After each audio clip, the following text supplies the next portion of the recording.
so great. Now I gotta find a remote. Hold on a sec. Oh, shit.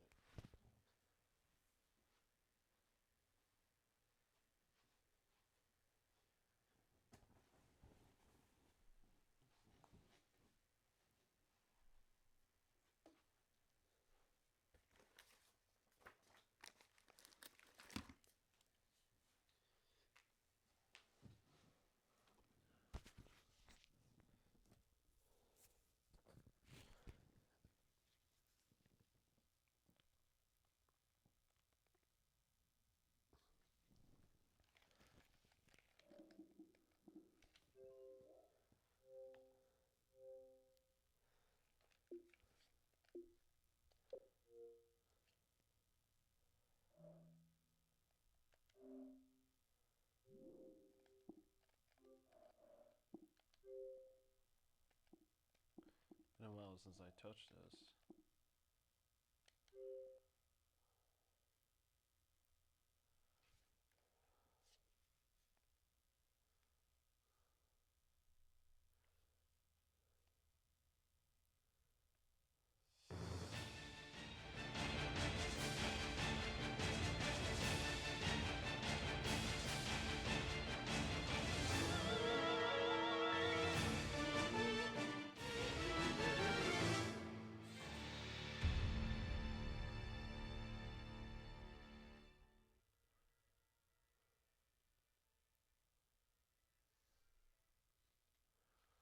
Alright, time to get this started.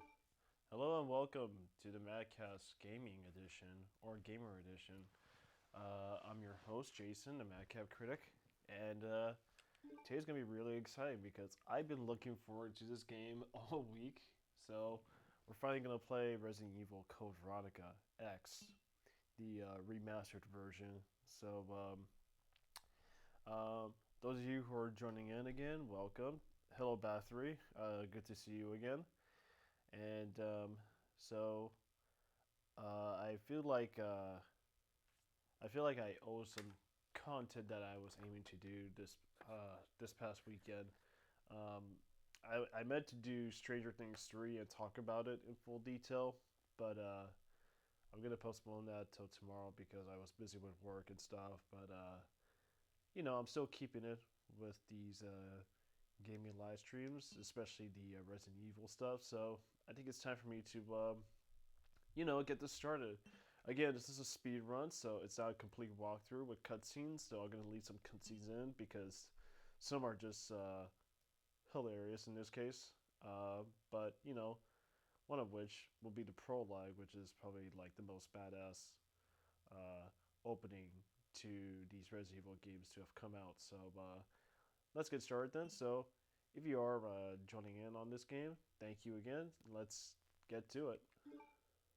And there's no difficulty setting, so it's just by default. So we're going to do this carefully. But I won't pull the same shenanigans like I did last time. Let's do it. Resident Evil.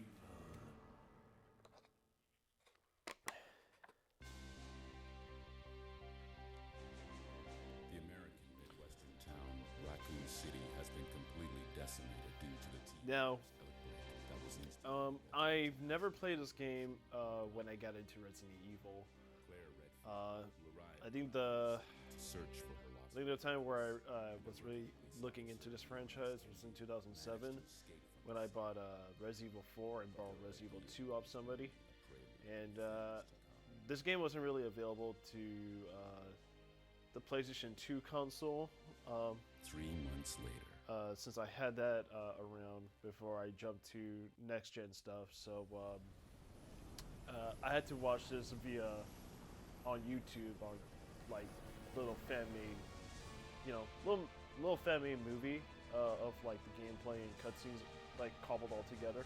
Your identification number is WKD4496. And I've been wanting to play this game for a long time until I got my hands on it when they released a remastered version We caught her trespassing in in a Paris lab 2011. facility 10 days So ago. it took me like 3 years She after the apparently fact infiltrated the to complex looking buy it for her off lost on brother, market Chris Redfield, at a good one of price the on Xbox surviving members Live. of RPG's So famous here I am. Stars teams. Now this cutscene is pretty awesome. So we're following Claire.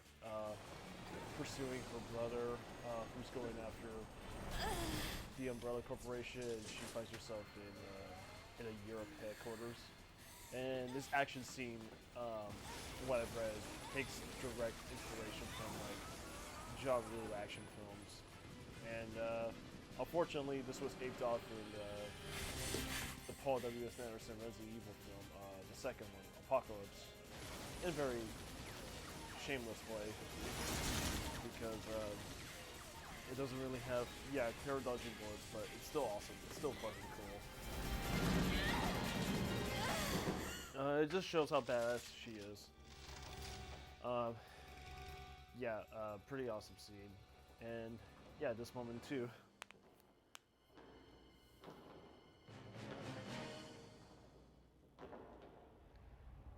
I mean, the cutscenes, I wish they fixed up the cutscenes because they were still low resolution as fuck. Well, everything else looks great, even though it's pretty dated at this point. Yeah, because there's some weird visual issues I have with these cutscenes and how blurred out they are because of their resolution. Don't move.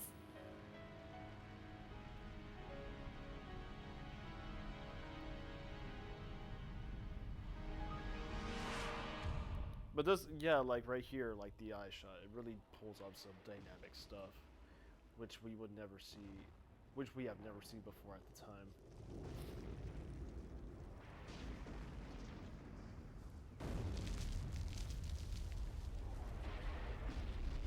So we're back at Rockford. Well, not back. We're at Rockford, where she's held prisoner, and I was reading like the first passage of the novelization of this game, where we learned that she was going to be next in line for experimentation that the Umbrella Corporation has been doing to these prisoners, which is pretty much like performing biological experimentation. Some good details here, like the close-up right here is fucking great.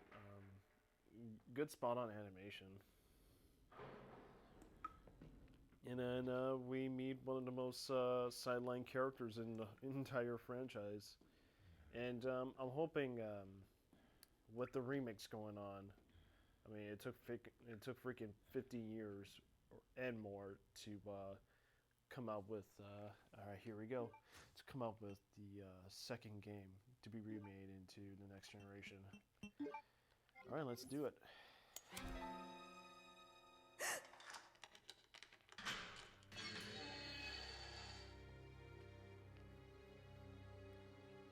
Oh yeah, as I forgot to mention, this is part 1, so I will cover only like the first half of this playthrough, and I'll continue off with the rest tomorrow. But it'd be perfect for me to like get into the gist of things.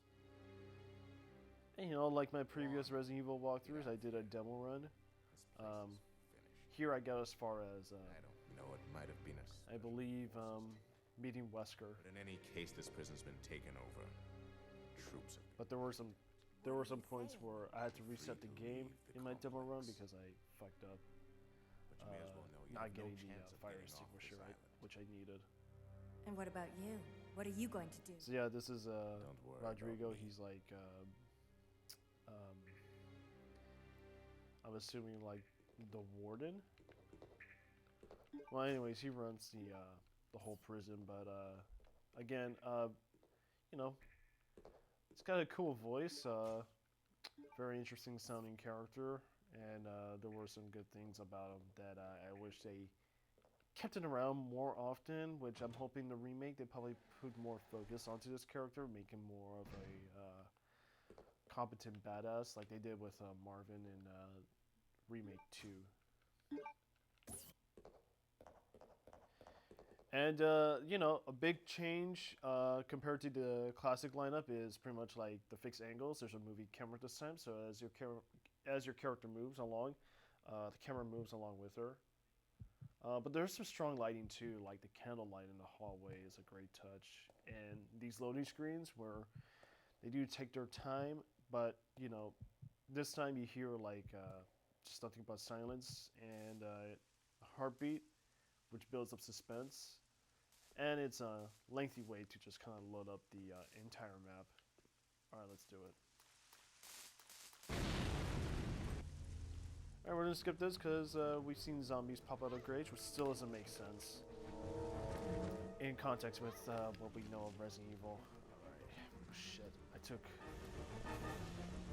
one too many bites.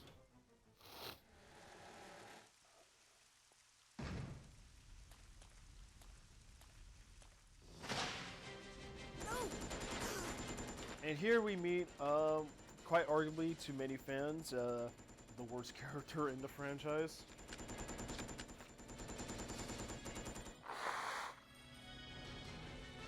With a offensively Canadian-sounding voice. Wait, don't shoot. Who are you? Huh? You're not a zombie. Well, great. Wait right there. I'm coming over.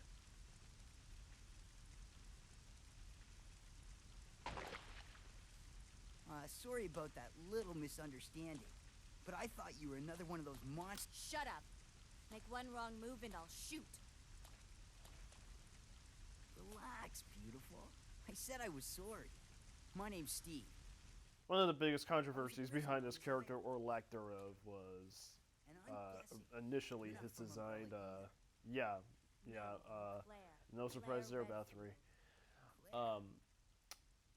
His initial look in game resembled, it did resemble Leonardo DiCaprio in his Titanic era. So, oddly enough, when it came to Code Veronica X, they had to like fix up his hair, which was just I don't want you following me. which to me feels like arbitrary in terms of what you could have changed with this character, namely his voice. I mean, I don't blame the voice actor really. It's just, I guess, he wasn't really directed well. As with all the voice actors in the original Resident Evil game. But and this is bullshit. He doesn't want Claire to follow her around, but when he follows you around, the fear is that he doesn't want anybody to, he doesn't want anybody to like kind of interfere with the fact that he's trying to leave the island. Though, what's frustrating here with this game is almost every task you have to handle is mostly caused by Steve's own fault. So it's fucking stupid he comes up that way, and the character's actions make you do stuff, so it prolongs the game time, and it doesn't really feel like a natural progression, like aside from Resident Evil 2 and 3, where your goal is to escape, but there was no stupid character that kept you from doing this because they made some bullshit action or decision to prolong game time.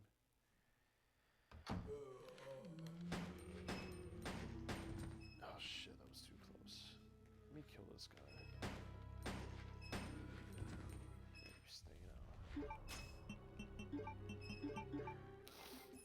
So, a big visual leap from the, PlayStation, Nintendo 64, or whatever the fuck consoles the classic games were released under. You have 3D models, 3D animation that's much more detailed than the polygon stuff in the PlayStation 2, the PlayStation 1 bits. And you have natural lighting stuff, and it was a good visual leap for Capcom to upgrade their tech.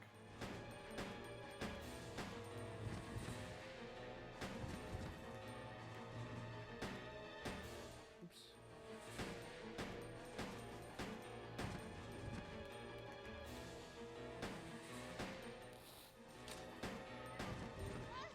No. Okay, so I killed him. But, 3 bites, that wasn't good. Yeah, it does look pretty good. I mean, some texture stuff doesn't look, well suited for this generation, but, it looks really amazing. And, the moving camera stuff, that wasn't really from, any Resident Evil like demo projects that Capcom had going on. The movie camera actually came from the first Dino Crisis, which is Resident Evil but with dinosaurs, though not quite as good, but I heard it's really entertaining. Oh shit.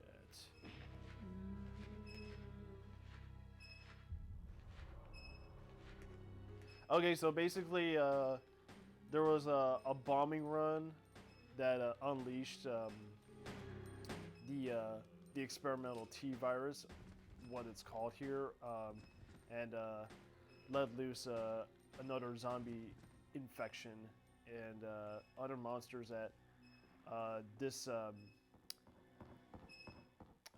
sorry, I'm at a loss for words. That this branch of Umbrella is working on, and what we later learn is that it's Wesker who's behind it, trying to secure the refined T Veronica virus, but not really held here. It's held in the Antarctic base, so Wesker bombed the island to make sure there are no defenses. That way he could obtain any secrets that he can to finding the T Veronica virus and its whereabouts.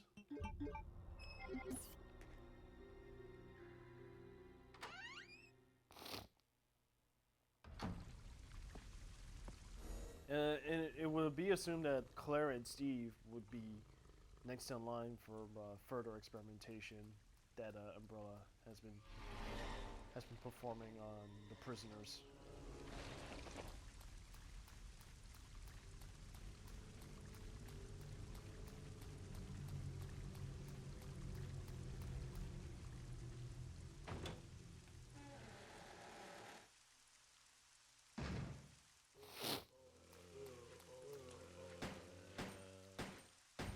Now the zombies are no different here, so they're still the slow-moving enemies that we recognize from the other games, but they still got some behavioral stuff that oh shit, I forgot about that guy. That was left over from Resident Evil 3, so you're gonna have certain zombies that are gonna try and run and lunge at you.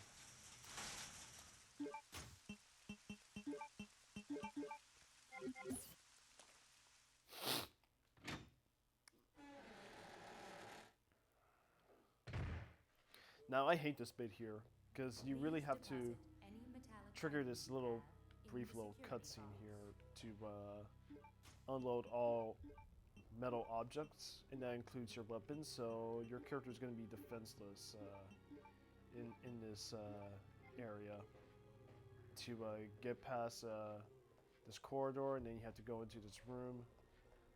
We're going to trigger another Steve moment. And there's some grenade rounds, but until I get much further here, you could grab them from this rear entrance of this facility. There's some other areas, but that's until later. That way I could grab the grenade rounds and go out the opposite way. What are you doing here? Chris Redfield. Is he a relative of yours or something? You mean my brother? Ah, your siblings.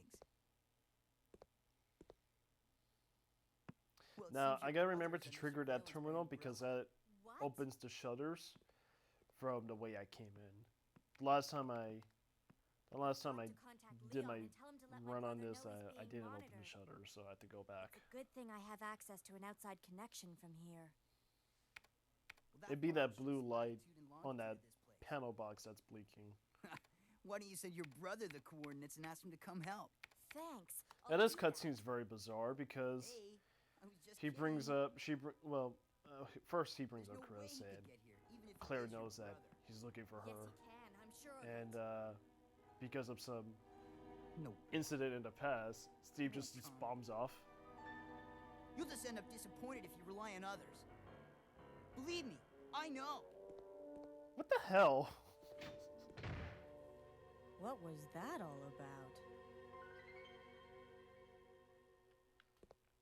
So I'm just gonna leave this room. That way, the next time you see me, I'm gonna be trapped in this other room where you have to rescue me from. But so I'm gonna be a fucking douche about it. Okay, there we go. So I got that taken care of, and there is like there's a eagle medal, a hawk emblem. That I had to put in this 3D printer, which I had to how should I say this? That I have to use to open one of the gates, but I heard there is a way to outsmart this map, so I'm gonna toss this. Yeah, I know it came out of nowhere. It's such bad character writing, so I'm just gonna like there is a way to outsmart this map, so I'm just gonna like put the hawk medal in and just reverse walk my way out, and hopefully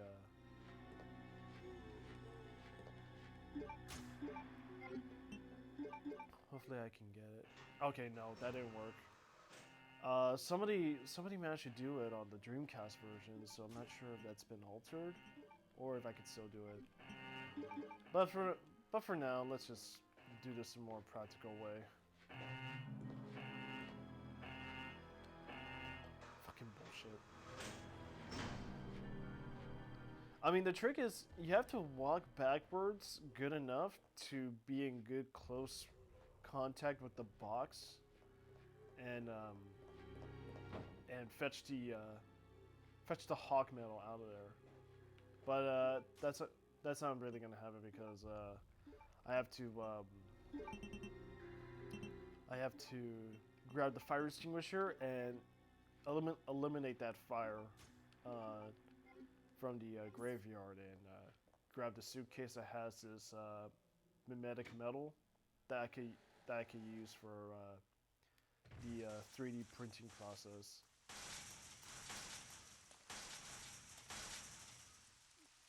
And there's gonna be some more zombies.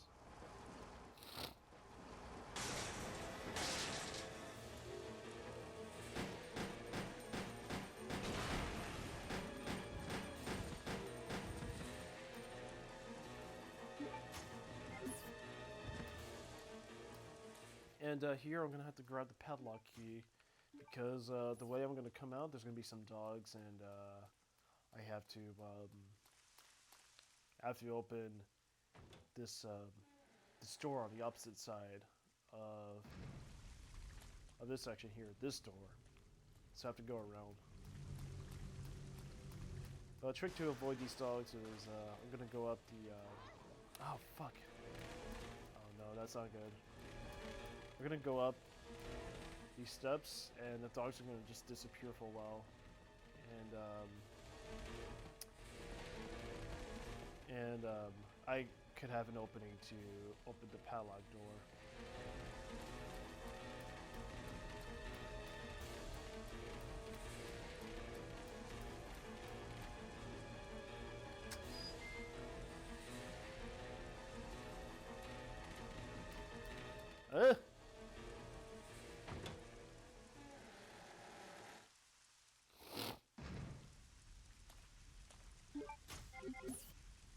Okay, so I'm on.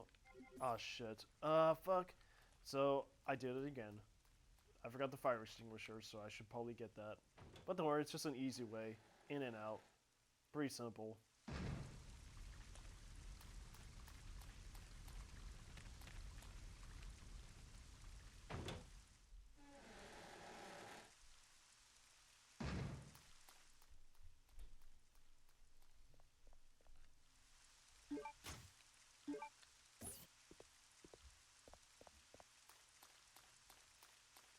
Now I'm gonna try to be less gun crazy because, yeah, as much as I enjoy having double wheel guns like those, but they wear out pretty quickly.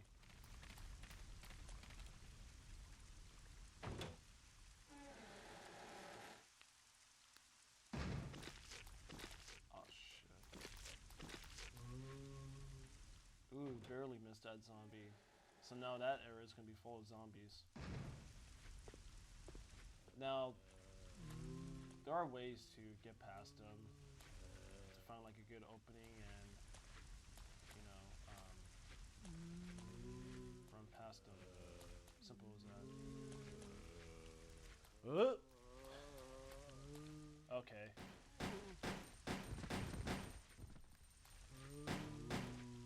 And these enemies are going to respawn, so, which is unfortunate.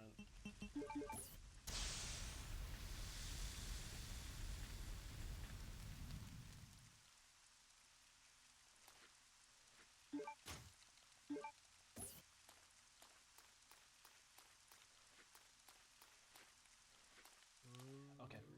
Yeah. Fuck you.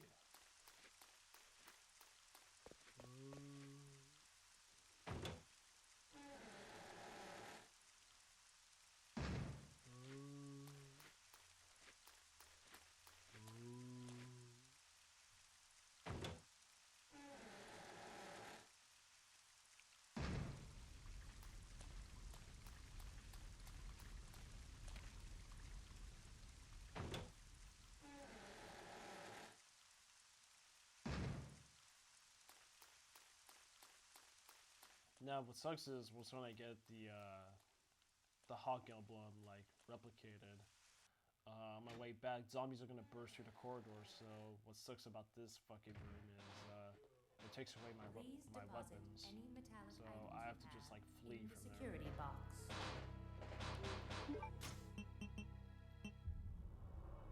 Okay, so I gotta open this up because if I don't open it up, then it's still gonna detect the metal of the suitcase, even though I'm carrying fake metal. There we go. There's the fake metal. Mimetic polyalloy. Liquid metal. Alright, so I should be good. Let's go.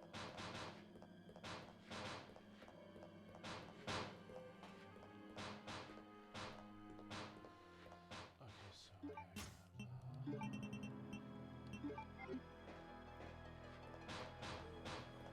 gotta get out.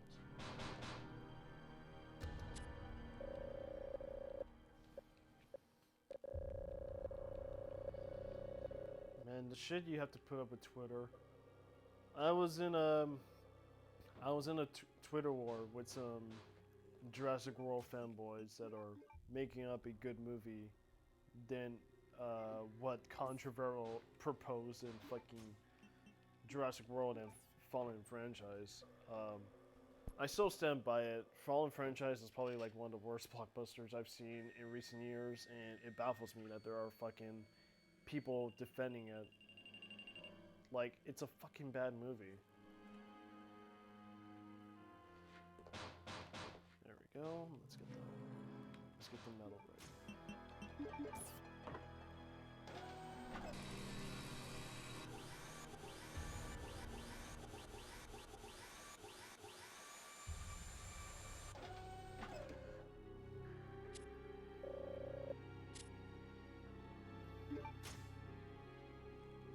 Yeah, so you call my tweet, like, there are people, like, defending the moral and ethical decisions of freeing dinosaurs, even though, the film doesn't really, the movie wants to say something about environmentalism, but it doesn't really say anything about anything.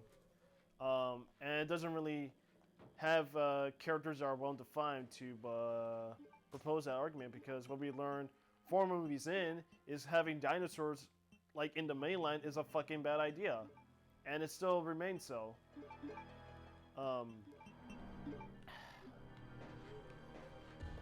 It's like, yeah, that's it. They just like the CGI. But here's the thing: I'm sick of CGI dinosaurs. It stopped being cool, like, especially in parts in Jurassic World. Like, I would argue maybe Jurassic Park 3 is where, like, not here. I would argue that Jurassic Park 3 is where, like, the spectacle wasn't really, like, wasn't staying fresh. I mean, it's just, you know, especially, CGI had a time and place where it was a big thing, when the first movie came out, and the first movie still holds up. But now it's just like, who gives a shit? And this is 2017, so we've seen Thanos, like, you know, fully well realized and blowing up shit with the Infinity Gauntlet, and we've seen giant robots transforming from vehicles, and space photographed in the most realistic way possible. Like, we're sick of dinosaurs. Why do people still have a soft spot for dinosaurs? I mean, I like dinosaurs, but like, none of them are just treated like just CGI devices, and it doesn't really matter much.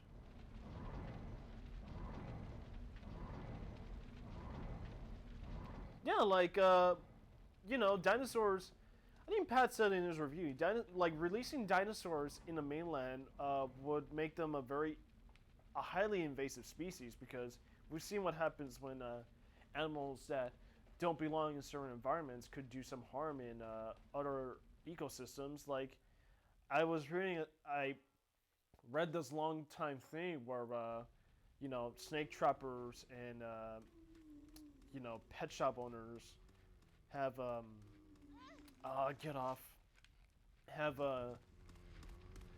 they have kept Burmese pythons, which are like a species of python that reside in India. Oh shit, okay, there's dogs. Oh fuck, I left my gun.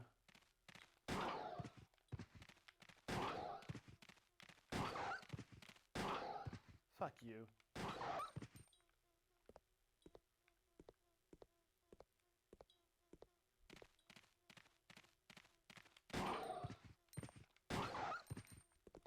Okay, as I was saying, like, I was reading about how, like, snake trainers and trappers have, ported these pythons from, like, from India, and they were let loose in the Everglades across Florida, and now there's there's so many Burmese pythons to keep track of that they've been feeding off on the ecosystem in the Everglades. Like, there are very few alligators and birds and mammals that that were part of the habitat because of these pythons. They have to eat too, so they'll eat anything that they'll find. But like, they've proven to they have, like, so far diminished certain animal species populations within the Everglades, and you can't really compare dinosaurs to pythons, because dinosaurs are wholly a complete different. They're a complete different deal, and also, like, we're 4 movies in, and we know that dinosaurs are fucking bad to be around or to have within the mainland, because they have so far eaten people and caused destruction and shit. And what did you say there? Jurassic World has no real dinosaurs, so JP advanced the knowledge of... No, they have no real dinosaurs, because, well, like, the hybrid ones are just, like, a mixture of a couple of different dinosaurs. With the hybrid, with the hybrid raptor and T-Rex, the Indominus Rex, or whatever the fuck. And also, dinosaurs aren't fucking real. Like, you think dinosaurs would matter more to than lions, lions, tigers, bears, elephants, and shit. And I've read, like, reports that we poach those things, and it sucks. So there's very few of those animals remaining, like, in Africa and whichever continent they live in, because of our encroachment matter and how we kill them for sport, pretty much, which sucks, because I don't want animals like those to, like, be wiped off from existence, and we're a lot to blame for that reason. But really, dinosaurs, it's been 4 movies, and you know what, the first I don't need, like, as much as I find The Lost World and Jurassic Park 3 entertaining, I don't need, like, additional movies to tell me the same message, where, it's bad for humans to bring back dinosaurs, and dinosaurs to be let loose in like, a lion's gonna be a trophy because of poaching. And there's going to be fewer lions if we continue poaching. I think that's what really matters here. But of course, people just want dinosaurs. So I guess in a very cynical attempt, when it came down to that whole decision where they had to let loose the dinosaurs for no real reason, it's just the filmmakers appeasing the audience. Well, they want more dinosaurs? Here, let's just have them run loose in human society for future movies. That way, the audience can have their dinosaur fix. Again, I don't need, like I said, I don't need like fucking 4 movies to tell me the same exact message. Well, I don't think Jurassic World didn't really have much of a message. It's just, you know, there wasn't really no argument. Everyone just kept doing. Everyone was just one-sided and kept doing the same stupid decision. Yeah, we have birds, of course. Birds are cool. I live in Orange County, so we get. Oh shit! Fuck. I live in Orange County, so we get a lot of falcons. Those are cool. I like falcons.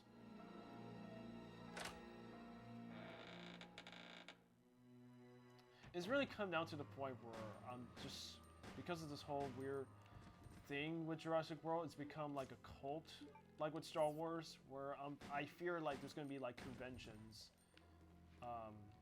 for Jurassic World and Jurassic Park. They're just going to like, you know, blindly appraise these movies because, you know, they have the name Jurassic Park.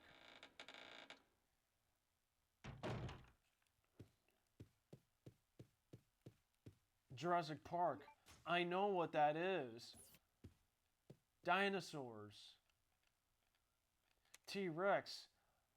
I'm gonna jizz. Okay, so here we have like our glimpse of the Ashford Twins,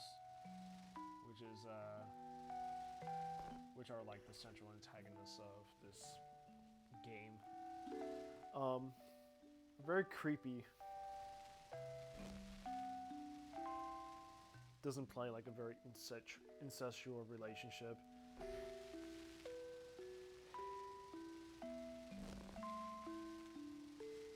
And we're boring. Moving on.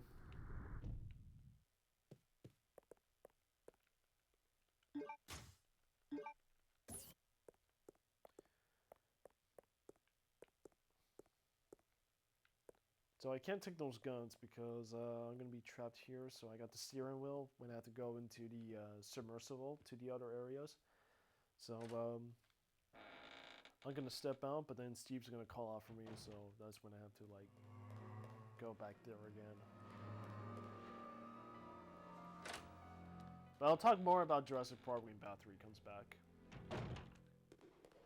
But I do feel I am really worked up over this weird following with people in these Jurassic World movies. Like the first movie wasn't even that good.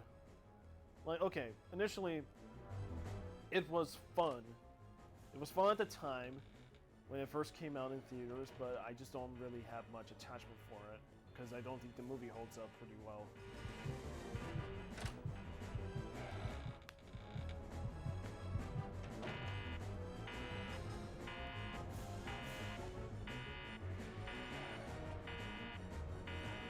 Okay, so I have to save old cunty Steve from this trap, so I gotta match 2 handgun images and free him. So because of the golden Lugers I needed, I have to go fetch some.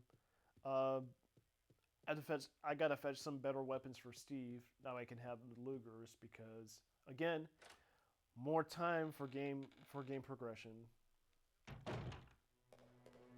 But here, I think this is where we meet Alfred Ashford, and I'm just gonna let this cutscene play because the ending is just fucking amazing.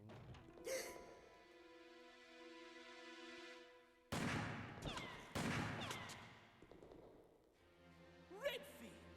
How dare you interfere with my operation? What are you talking about? You let yourself be captured so you could lead your people to this base! I have no idea what you're babbling about. You don't fool me! I am Alfred Ashford, Commander master of this You know, despite the You must be the one of dip Umbrella's in lower voice level acting officers quality, if you're a fan of a backwater base you know, like this Allison one. Court still dare you! does justice as Claire. The Ashford family. And I can't is wait among for the world's first and Stephanie finest. Penicello My to grandfather is one of the original do a founders portrayal of Claire again Umbrella Inc. when they hopefully remake Code Veronica. Now tell me, why have you attacked this installation? Attacked? Shortly after So there's like I, two my different base like was attacked. portrayals of You the must have Ashfords, informed your where people of its here location. he's I definitely still don't follow you. gone I mad really don't know away where anything he's about paranoid that. of any prisoner that Unacceptable. brought How in can you deny the My bombing base has of been Rockford Island, destroyed. and Thanks so to the he's experimental mostly virus just was released, kept in secret creating because countless zombies and monsters.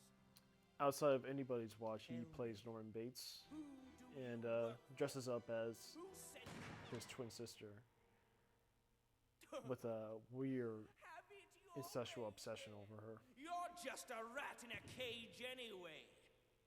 I'll be sure to keep you Here it comes. entertained before I dispose of you.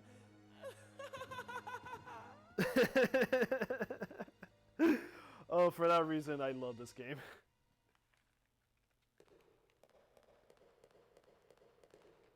Oops. Okay. Let's do it. Okay, so I got the steering wheel, and I'm such an idiot. I forgot the handgun in the metal detection room. So I'll go back there soon. Probably when I go find. No, I have to go back there before I go any further, because I'm gonna run out of bullets with this gun. But so far I'm going to unlock the submersible here, and I have to do this little puzzle involving some crates, and I'll grab those on my way back. I have to do a puzzle involving some crates, and I have to fetch like a red card, a red key card.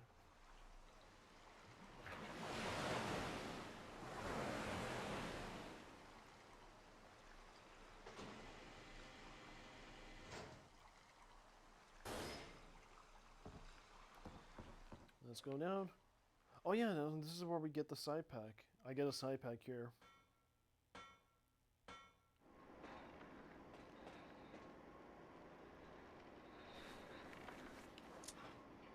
Let's do it.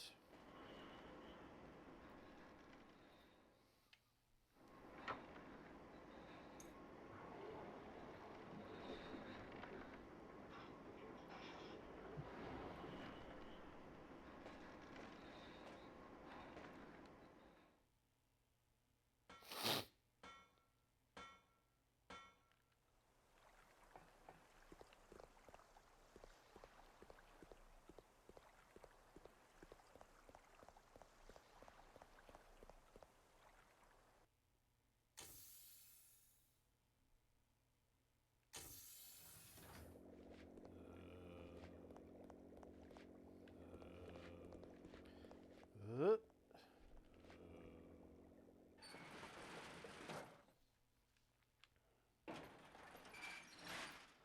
let's go.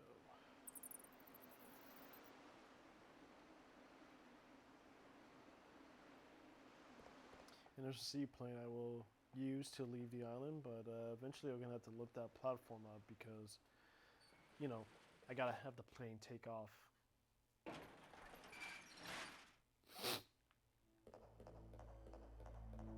And we're going up.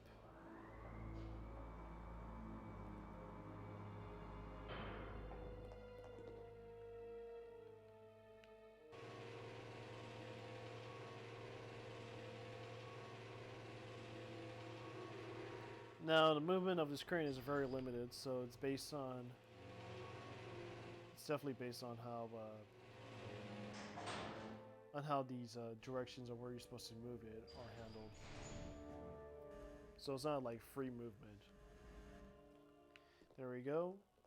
So I gotta go downstairs, and under this very dangerous set of crates that are lifted above me, which would be a huge environmental it'll be a huge fucking work hazard for anybody who works here, because what if that crane like fucking breaks down and just drops it on top of somebody? That would fucking suck.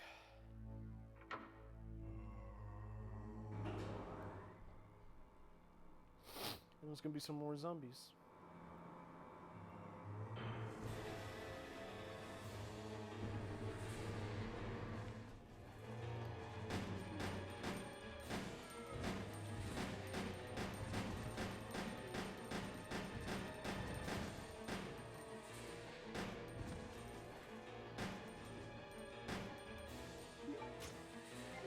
Down to 40%, that ain't good.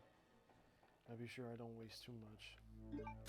Because then I have to run into Sir Bandersnatch, which is the long-armed, yellow pulsating humanoid version of the Licker, or Hunter.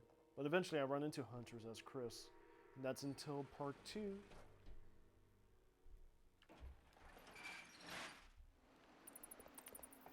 But if you have followed me on Twitter, I've made the announcement that I'm not going to be playing these games on a weekday. I'm going to be moving my gaming sessions on weekends because work has kept me busy, so I get very lazy the morning after. Hello, Bathory. Good to see you back. So yeah, maybe this Saturday I will do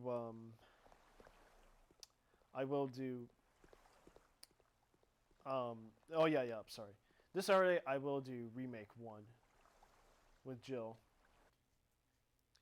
And then after that I'll do yeah, the weekend will be much better for me. I definitely agree. Then after that I'll definitely do Resident Evil 2, and that'll be the end of my gaming sessions. This periodic series of sessions. I might plan some more. May do some other Resident Evil titles and some games I have that I could revisit. Like maybe I could do like Jak and Daxter. I'll do a lineup. I will announce a lineup of games I will cover soon. Okay, so now that you're back, Bathory, as I was saying about fallen franchises, like the movie never prevents. I'm sorry. The movie never presents a clear argument why dinosaurs should be kept around. It's just this very on-surface thing where, you know, you gotta save the species, man.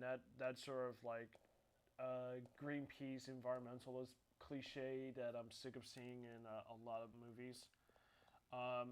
And how the fuck is Bryce Dallas Howard still like scot-free from the events of Jurassic World? I mean, as far as I know, she should be in fucking prison for her decision making and authorization of the Indominus Rex. And, oh, what the hell? I did not notice that. I should get some zombies out of the way. Yeah, like fucking push a zombie into like an awning, and then he just falls.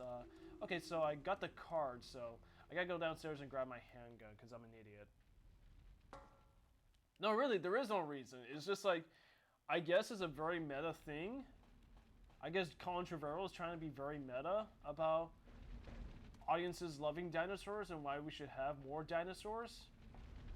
I don't know, maybe the movie's too smart for me. No, it's not. It's a fucking convoluted mess brain fucktard of a movie.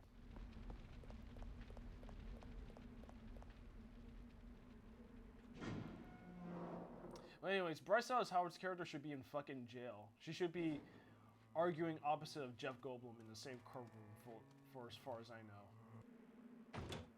But no, it's just like characters don't suffer consequences, and there's this thing where generic rich bad guy breaks down accountability because both characters are responsible in their own way for the things that happen with Jurassic World. But the movie doesn't really go any further than that. It doesn't really go any further of exploring the gray area of environmentalism, accountability, and whoops. and such and such. Like, it's a very... Like, it's a very... like, Colin Trevorrow doesn't go deep into that. He pussies out on it. The same way that Ryan Johnson does with The Last Jedi and its ideas.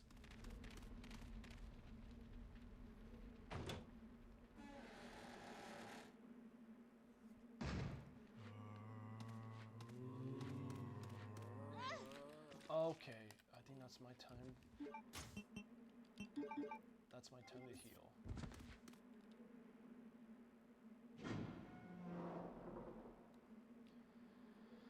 Okay, so I got my handgun. Let's go. Let's head back.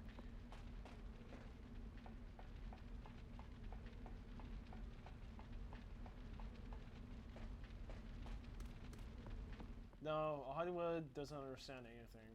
They just only understand money and how it works, how capitalism works in the grander sense of things.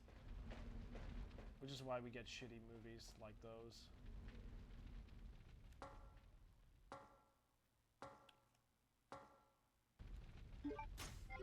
I mean, really, there's no reason for a lot of things to happen in Jurassic World: Fallen Kingdom.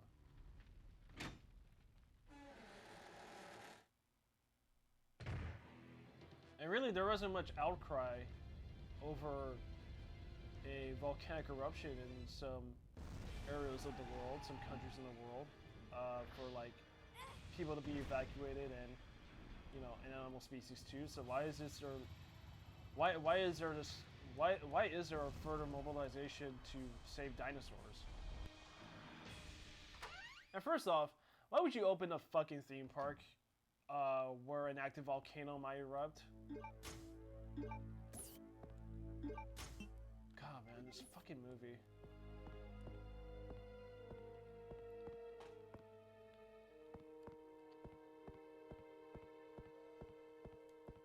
Yeah, and life finds a way. Like, you know, these dinosaurs could exist on their own. Like, they may be genetically engineered creatures, but they're animals. They don't need, like, it's like in The Lost World. They don't need our involvement. They need complete isolation.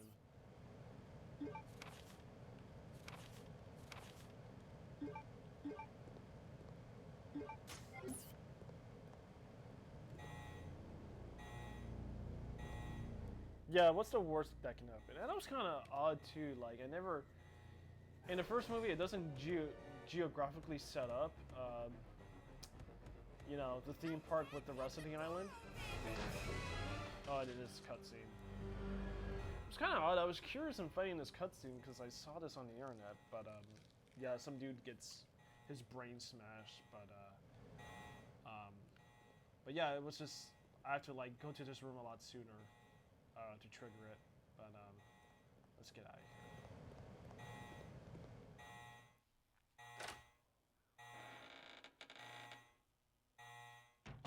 Hazard contamination detected. Level 3. Emergency shutters.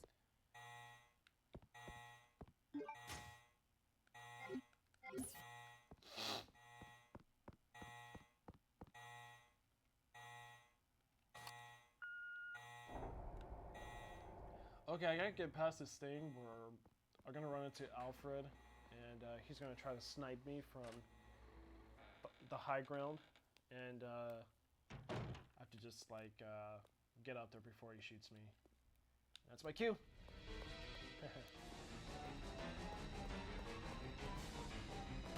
Ooh, close.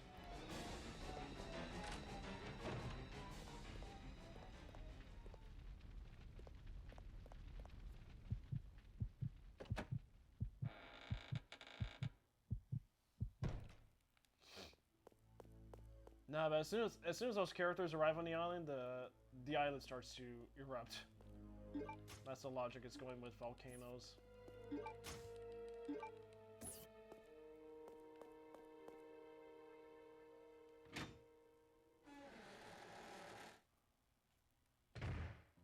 And these characters are fucking stupid.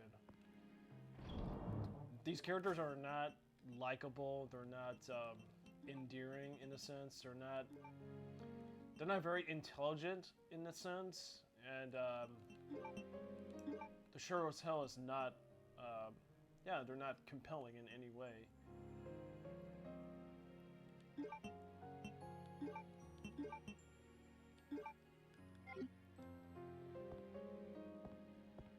Yeah, like these people, the people that ran the park didn't really like take any research. They didn't really sink into the fact that animals raised in solitary confinement could prove to be dangerous if let loose on a socialized environment. And I don't mean like you know, humans, basically with other dinosaurs. Okay, first I get any further, I'm gonna go back to unlock some, not unlock, but to fetch some items.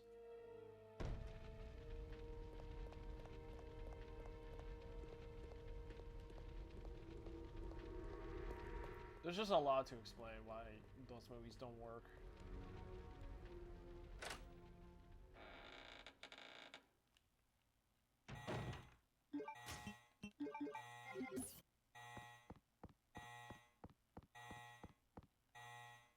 Oh shit. Okay, guess I'm gonna have to go back the other way.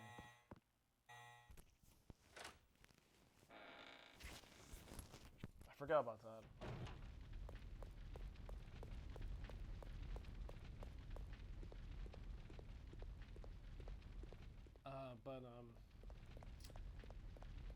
There were some ammo and some health that yeah, she's just as incompetent as the women in Star Wars, that's for sure. There is some ammo. I think there's some herbs too, but I think oh my god, I think I forgot an herb in the safe room. Oh yeah, I love the reveal. It goes into parody when Ifran Khan confronts BD Wong about the Indominus Rex. Is like, you created a monster. How could you do this?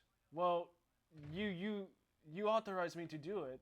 It's so fucking stupid, and it's like especially in the first movie, Colin Trevorrow wants to be smarter than the audience, so he creates these very obvious. He creates these very obvious moments within the film that are supposed to be like these big plot reveals, like you know, who authorized the creation of the Indominus Rex and the Indominus Rex being part raptor, and yeah, just little moments like that. He thinks like they're moments that the audience are gonna be taken by surprise, but when you break down, it's just very stupid.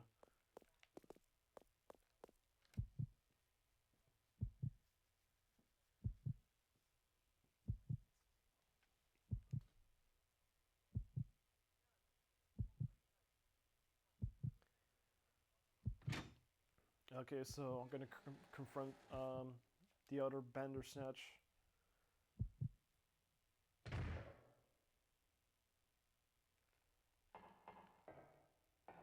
Yeah, yeah. The first movie it's still a strong movie on its own. Like, I don't need sequels, to be quite honest. I would like I think the films would be fine without any sequels. The first movie still feels like it doesn't really need a sequel. It just feels like a film of its own. All right, here it comes.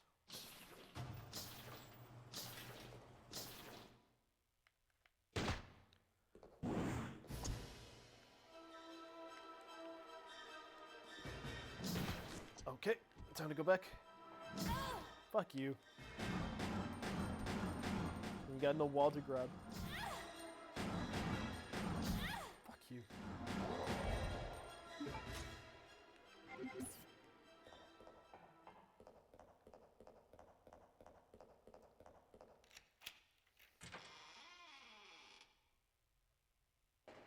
yeah, like him and as much as he is just just a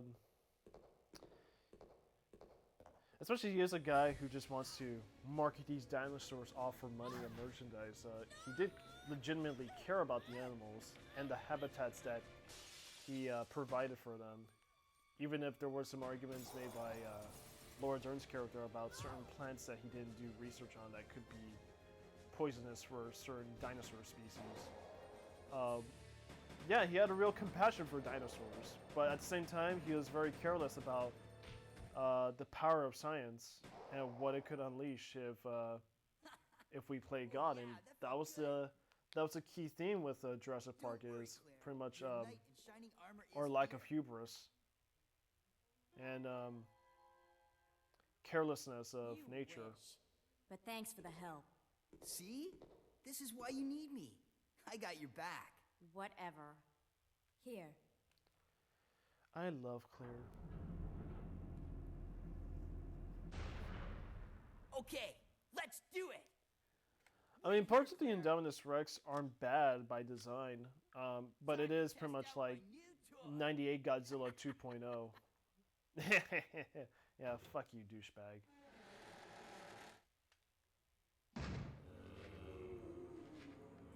Oops. Getting a little low on the quality here. There we go.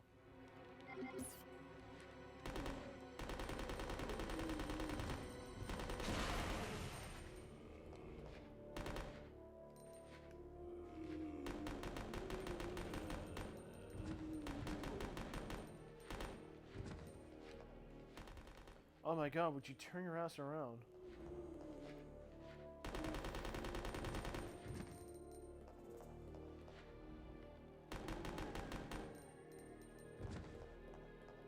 Like, I say the dinosaurs become more interesting characters than the humans. Like, as I was saying, I like the moment where even though it communicates with the raptors, it turns on them, and then the raptors go against it.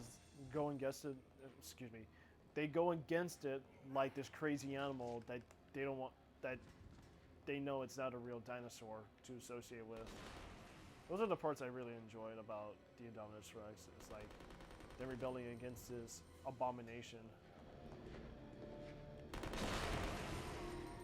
God, these fucking controls are annoying.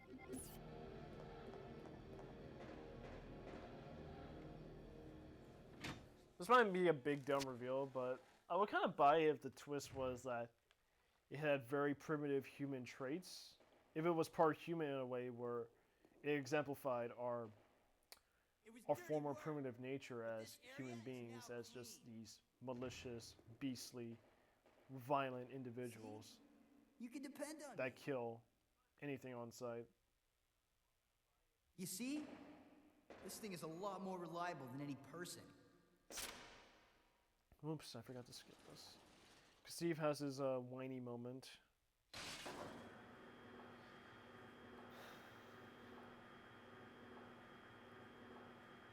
I mean, those are loose ideas, but they don't really flow together as a whole.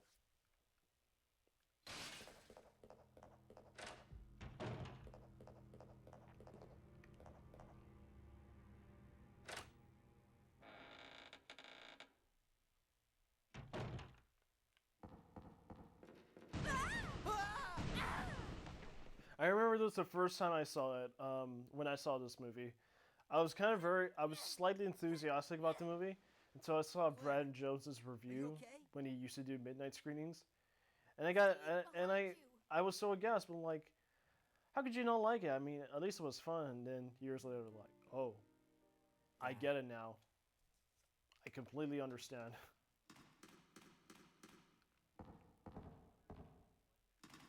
Yeah, but the movie never really like fully reveals it. It could be some semblance of human DNA. It could have that, but it doesn't really like confirm it.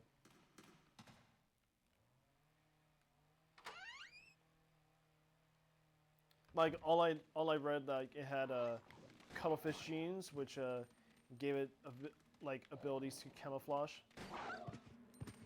And you know, T-Rex for the immense size, T-Rex genes, and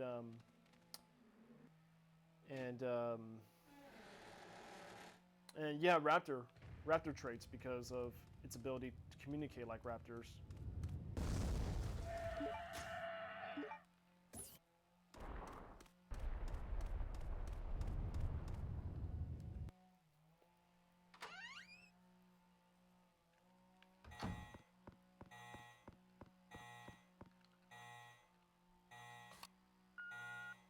There we go.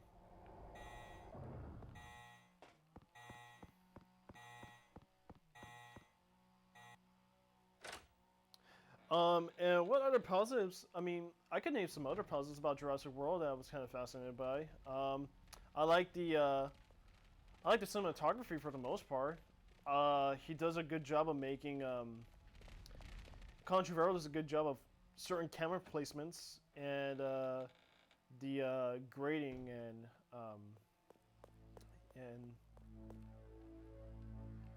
the grading and you know, the imagery, the visuals, the cinematography. It makes it feel like a grander movie in a way that the first Jurassic Park movie was. And it does get away with some awesome visual moments, but it's just what it comes down to. It's just the shit script and uninspired, already weared out CGI moments that I'm kind of sick of. It's just like it's not really all that interesting. I mean, it's 2015 at the time. Even the CGI dinosaurs didn't look all that fantastic. It would have been great if they used some live action animatronics and puppetry, which still stands out about the first three Jurassic Park movies.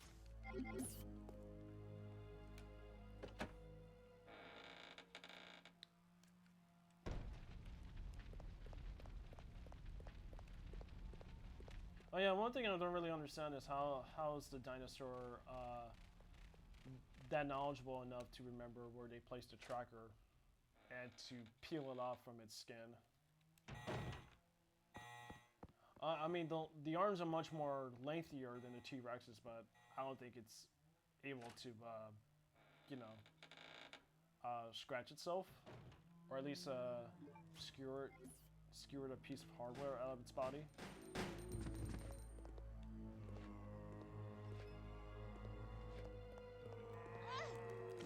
Oh, I do like the score. The score's not that bad. I like it better than actually, I think the first one's still fantastic and epic. But I do like the new score. The score has some great themes, like the Indominus Rex theme, the Jurassic World themes. It's a lot more memorable. It's a lot more memorable than most modern movie scores for blockbusters. But one of the biggest pet peeves I really have with film scores is the same issue I have with Toy Story 4, is that in Fallen Kingdom, they reuse like 75% of old music from Jurassic World into the new movie. And there's like 25% new tracks in Fallen Kingdom.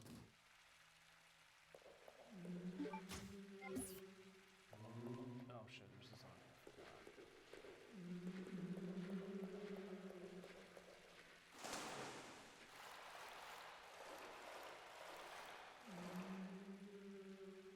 Yeah, that's the problem. Like, how does a dinosaur with that size know where they placed the tracker? I know it was. I know they put it in from birth, most likely, but it's not how it remembers all that. Okay, so I got the tag key, so that's gonna be useful for me to get the gunpowder to make nice lighting there for the sauna room. The same sauna where they tried to trap Billy in. If you, spoiler, I won't say where it's from.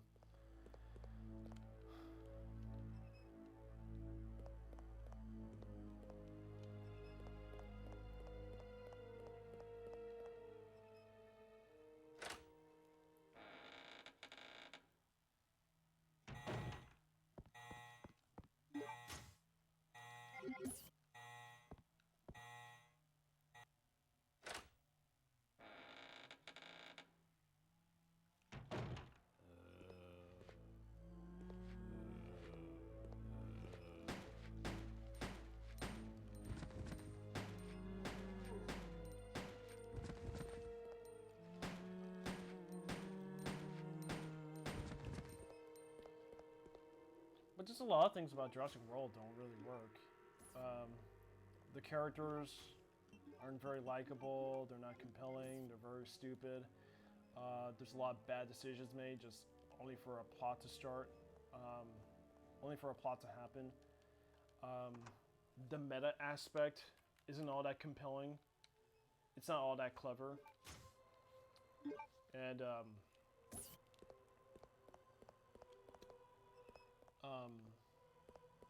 I mean, the third act is I guess the climactic fight between the Indominus Rex and the Raptor and T-Rex is pretty epic, but nothing much to lean forward if you don't really care about the characters, except for the dinosaurs. I think the dinosaurs themselves make compelling characters in the humans, but no, it's just so it's just so bland and kind of a mess.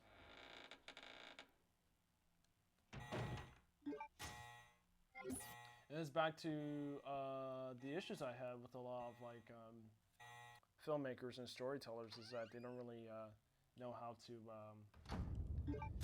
They don't have an idea of how to structure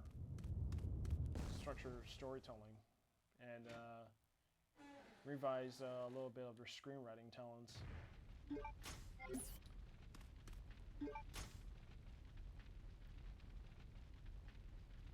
Okay, perhaps I should go back to Rodrigo. That way he can hand me the lockpick, because I, Claire, the master of unlocking, needed to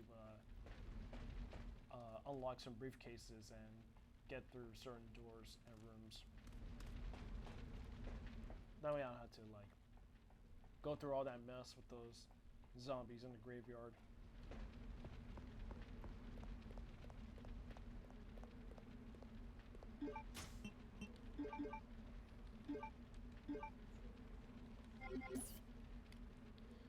Now, the bowgun powder, I won't try to abuse it too much because I'm gonna need plenty for the Alexia boss. Fuck. Because even with a magnum and grenade rounds, Alexia is a fucking hard boss to get past. Okay, I can get past him. Oh, no, get off.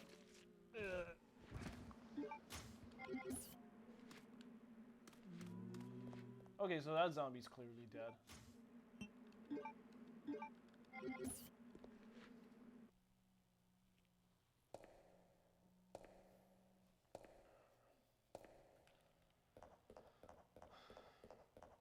And there's this weird leaning towards Colin Trevorrow over the fact that he got booted off the Star Wars movie for Episode 9, and I don't understand. I don't understand why fans would appeal to Colin Trevorrow. I mean, what other good movies has he done? Because I don't think any of his after Safety Not Guaranteed, which I heard is his only best film, his only good film is the best out of his filmography. But I haven't really taken into account that Colin Trevorrow is a very competent storyteller.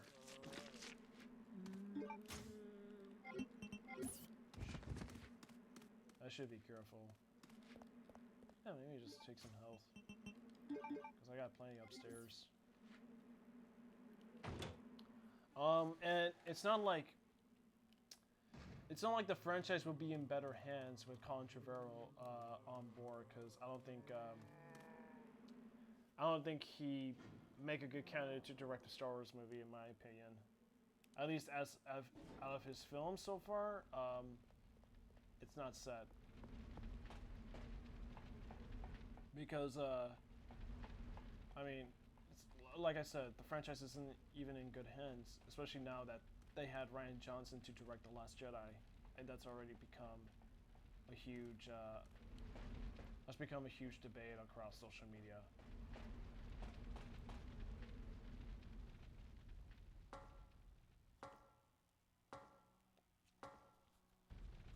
Nah, it's just like, okay, now there's gonna be some banner snatches, but I'm gonna take care of these guys on my way back. That's just like the trick is getting past certain zombies. I mean, they did kind of tweak up how you can avoid them in narrow spaces, so that's a good plus. So now I'm gonna go to the manor. Oh, Ryan Johnson's worse. You know what? I don't think Ryan Johnson wouldn't get this much flack because part of me does understand that Ryan Johnson was probably juggling like a very terrible script and some very controversial ideas by J.J. Abrams, but Ryan Johnson wanted to make his own ideas to not connect it naturally in a way that could benefit from the foundation of Force Awakens, but since then he's been publicly made aware that he keeps antagonizing the fans because they didn't like The Last Jedi, even though we have provided clear, concrete reasons why the movie sucks. And that's already worse than just Colin Trevorrow, because at least Colin Trevorrow is a guy that would definitely think about what he would say for people who doesn't like the Jurassic World movies that won't turn into huge controversy over his career, but Ryan Johnson has made it so. And you know, it's a shame that he goes as far as to antagonize the fans and to make certain actors look bad, like based on his poor writing of these characters that these actors are portraying in this new trilogy.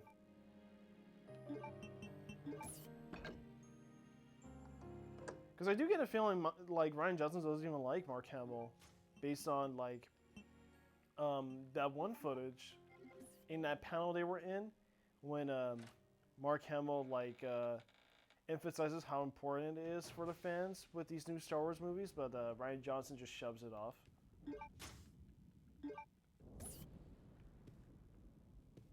Yeah, I will agree in retrospect, J.J. Abrams kind of did a lot of poor setting up for the trilogy, and Ryan Johnson had to like had to follow up on that.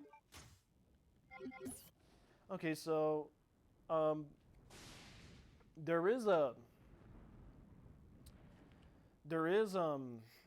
excuse me. There is a clue there that reveals a solution, but I'm not gonna bother with it because I know the code, which is pretty much like the year of where the Ashford Foundation or the Umbrella Foundation started, and that's gonna be 1971.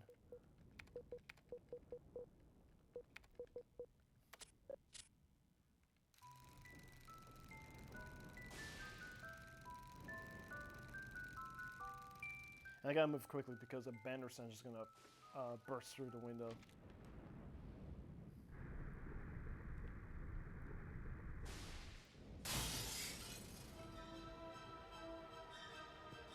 Oh, fuck you, you beastly thing.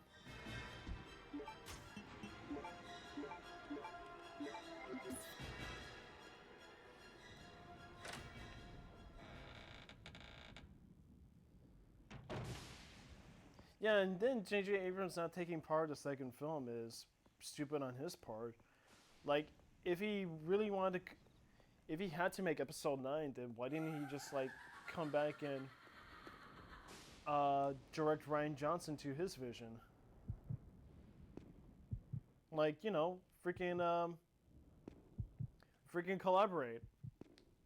That's what filmmaking is meant to be, right? It's a very collaborative process. Oh shit, that was close. Oh, fuck you. And these guys are smart. They're just gonna like climb up if I ascend.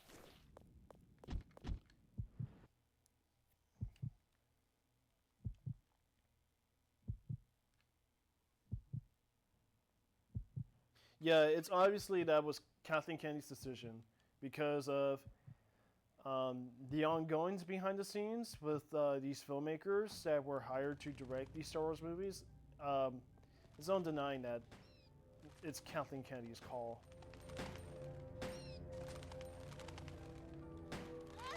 Because it's weird, like, so far the only person who has the least controversy making a Star Wars film is Rian Johnson.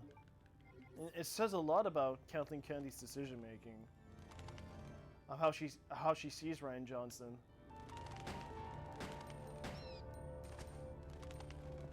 Fucking bats! There's still more bats.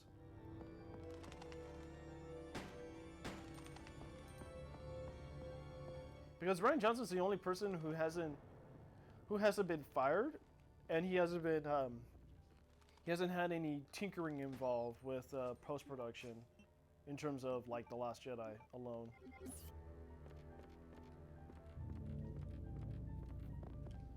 Like Gareth Edwards' Rogue One was like that was a film that was like completely reworked on in post-production with reshoots and stuff, and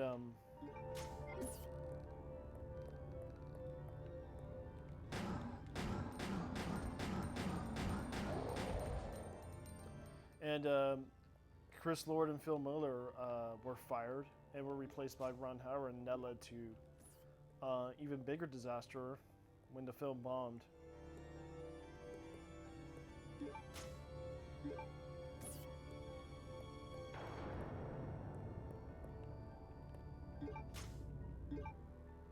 Yeah, it's clear she doesn't like anybody. She doesn't respect Mark Hamill and how he sees the integrity of the Disney Star Wars films, and how, you know, how many writers and many filmmakers who were on board were mistreated for their ideas and handlings of the Star Wars films. And you know, she's making it all about the women, not the fans. And I think women are entitled to be Star Wars fans, but you know, why do you have to pander to them in a very shallow way by having these token female characters that no one's gonna remember in like 2 or 3 years? But I have been doing my best.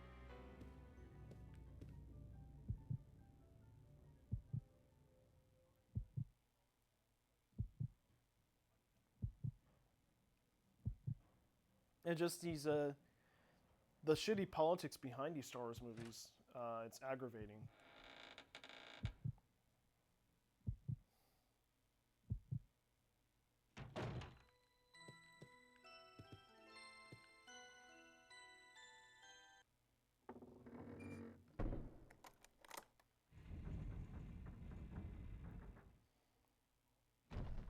No, really, like, who's gonna like these characters? Who's gonna like the political pandering and stuff? I know I'm not.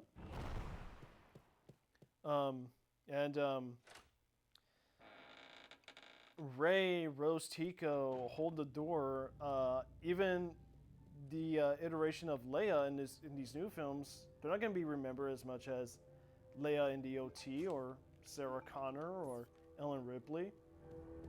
No one's gonna remember these characters. In fact, I think the female characters in Resident Evil, the games, not the movies, the games, are more compelling than any of the female characters in these new Star Wars films.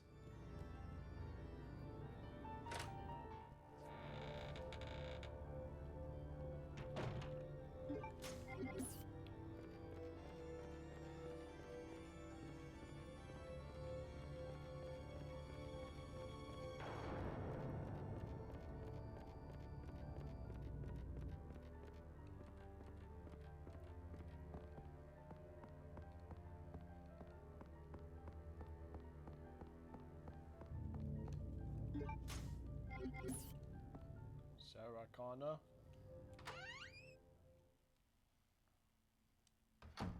Huh? Fuck you, monster.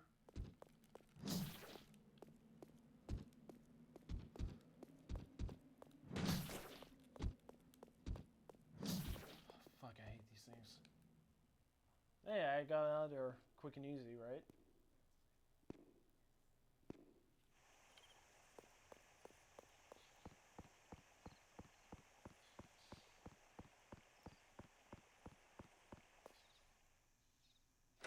Yeah, a lot of the female characters are very boring. Captain Marvel isn't a very interesting character. She's essentially a Mary Sue type, like with Rey. And like when comparing the two actresses, I think Daisy Ridley. I mean, I used to have a huge crush on Daisy Ridley when she was announced, and she was going public with The Force Awakens and stuff. And I don't think she's that. I don't think she's that like offensive. She's mostly dumb. Like it's odd that she doesn't really know like a Mary Sue. Even I was stupid to get this wrong. I used to think like Mary Sue was very sexist. That was then when I found The Force Awakens interesting. But you know, looking deeper into that term, it's really not. It's just an auteur or an author's projection of a character just unfolded with not much limitations or consequences or any sort of personality.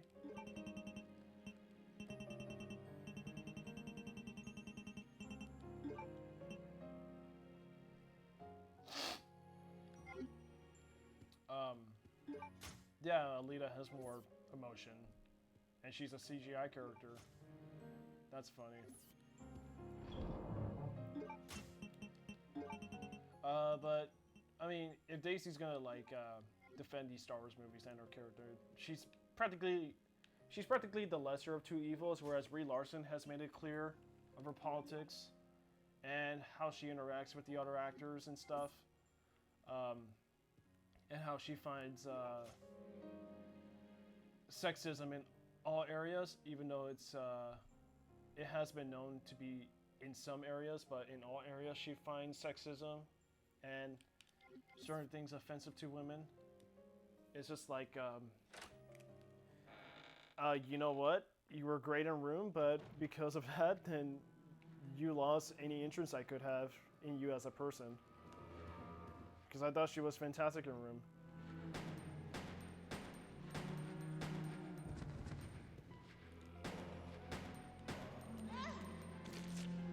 Because when she was announced to be nominated for the Oscar and Golden Globes, I'm like, yes, yeah, she deserves it. Because I think in terms of female performances, I haven't seen Carol.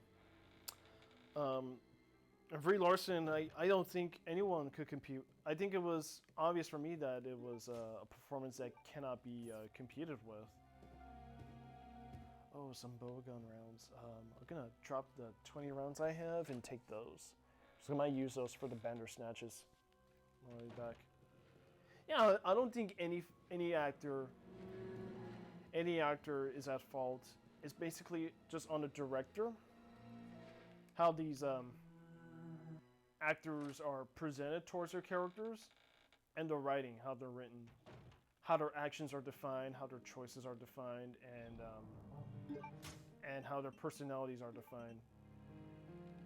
And Daisy really has no personality with Rey.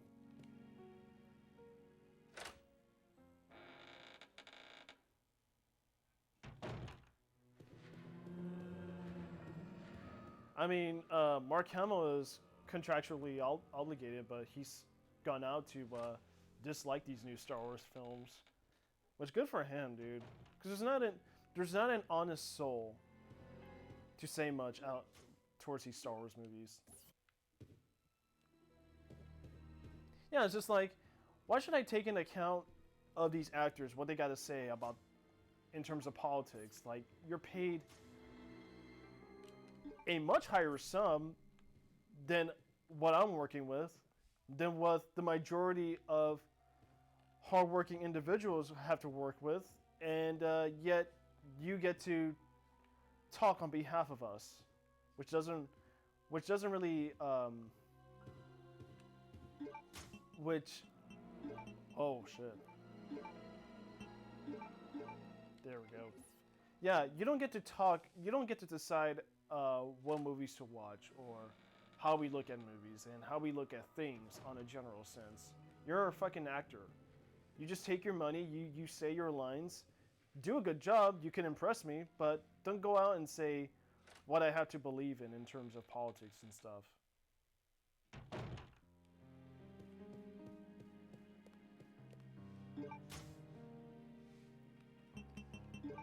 Alright, I just gotta make sure I don't leave anything out.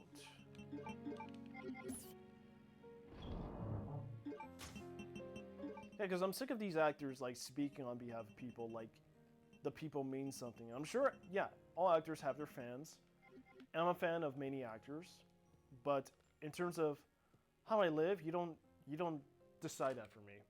You're a fucking actor.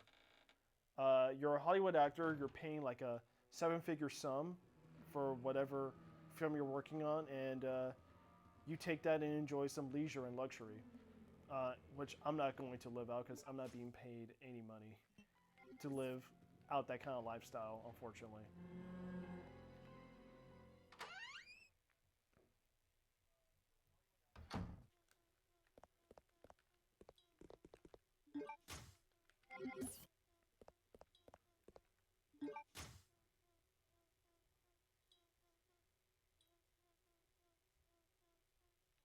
Oh, almost forgot.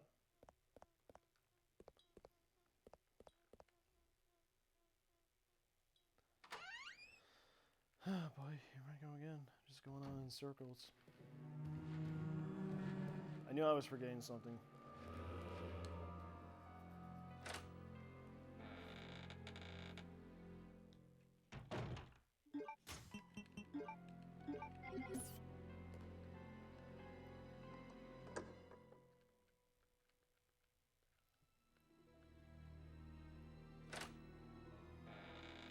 Like, Mark Hamill got some shit because of that photo he posted over not having the old actors being the same, sharing the cockpit together for the new films. And that's completely understandable, because Disney goes as far as to kill off any attachment to the original trilogy and to Star Wars by removing Han Solo, Luke, and not intentionally, but Leia. Carrie Fisher passed away, which sucks, but it means Leia's out of the picture, so we're never going to see, like, the trio together in the most proper and integral way possible for Star Wars and for the fans to enjoy. And it's almost sickening that Disney would go that far.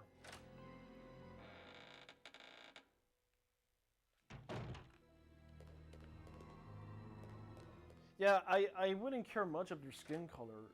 You're an actor.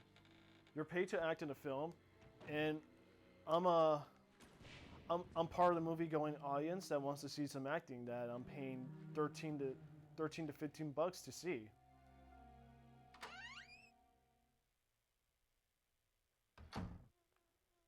Yeah, they just want to. Yeah, it's all about the aesthetics. It's not about the characters. It's about the elements, the set details that resonate with us with Star Wars, even though it's very minute and shit. Those are very minute things that support the story. The special effects and the sets do not dominate a story. Unless if it's like a period piece or like a Baz Luhrmann picture, but so far they don't.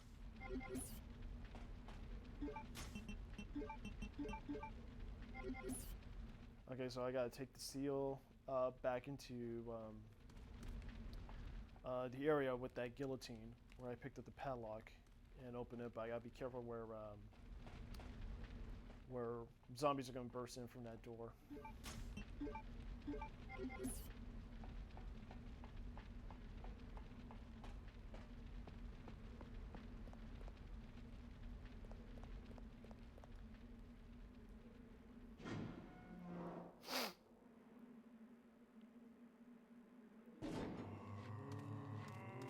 Yeah, since that Lucas didn't really, like, I know Lucas whether you like the prequels or not, he he didn't want to direct them into a vision under his own. He wanted other actors and writers that could be on board with the prequels, but I guess that didn't happen because maybe they didn't like the scripts, and no filmmaker was around to help direct the prequels, so he had to do everything on his own. And it just shows like why the prequels aren't that good, and why Lucas isn't so much a people's director as he is a special effects director.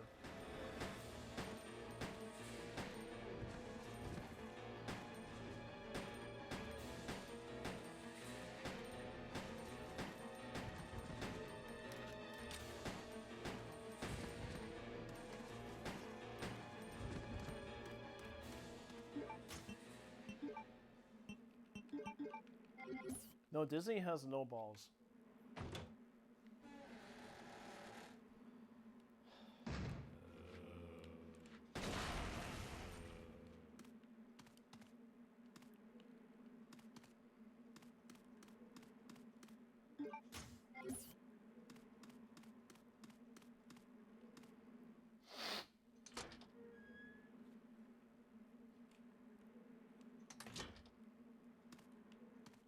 Yeah, some of his ideas are fascinating, especially some of the films in the 80s. And if I can ask you this, did he propose some ideas for Dark Crystal? I gotta know that. But for everything else, yeah, Lucas is known to be an ideas guy, and he's for most of the 80s, he's done a good job doing that. He's just not a good storyteller. Or a screenwriter. He can't really, he can make dialogue sound good. He can make themes flow naturally. And he can't really define characters and their actions and motivations.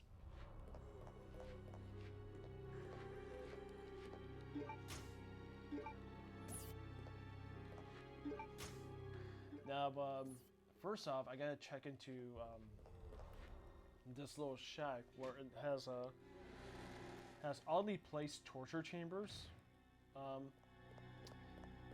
where I have to grab a key, and I have to go back into that 3-level warehouse where I left Steve in to do some more investigating and puzzle solving.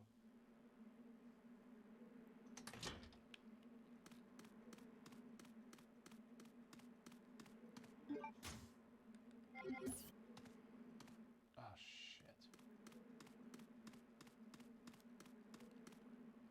So far, a very mixed run I'm pulling off here, but good thing I haven't died. I think the game has been kind of fair to me of how I'm handling it without dying and shit. Yeah, there we go. Yeah, better just let loose some shit.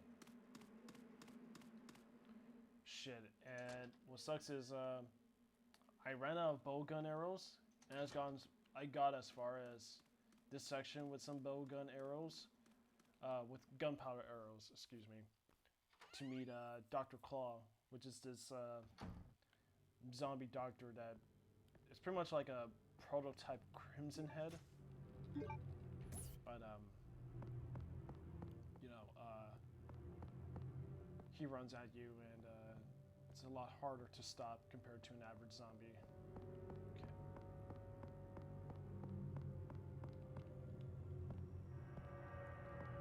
And I have to kill him so I can fetch the eyeball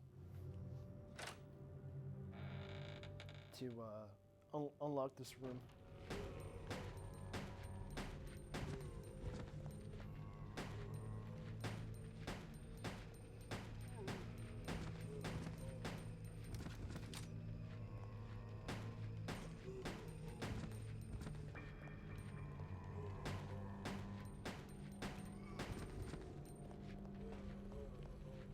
Yeah, I mean, I I don't need to go back to Rodrigo again, so I had to take care of that.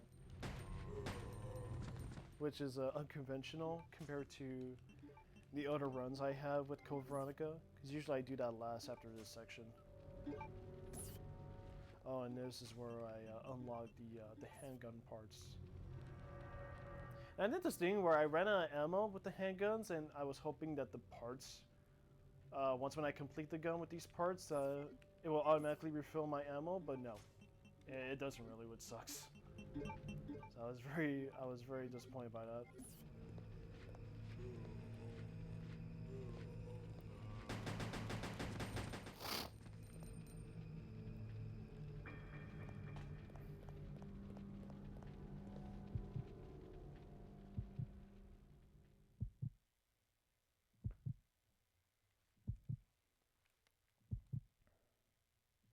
Yeah, it's already going to be 2, and I have work at 4, which is kind of scary for me because I'm hoping I'll be done soon. It's going to be 2 in my area.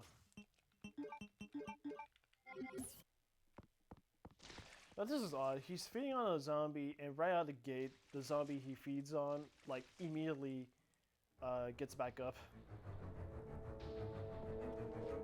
Right there.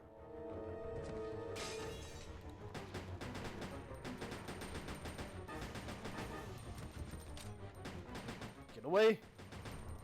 Man, you're a tough cookie.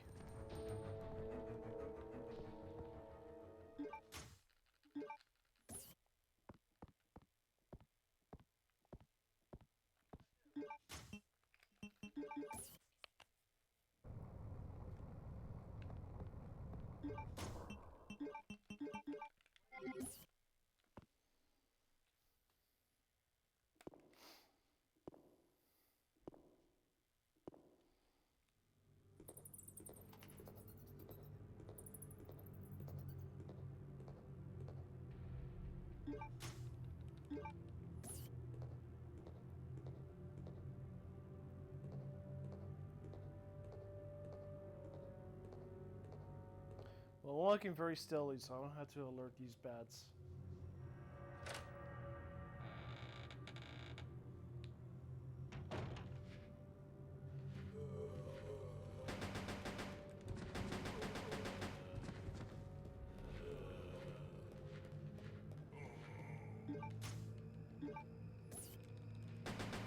Back off.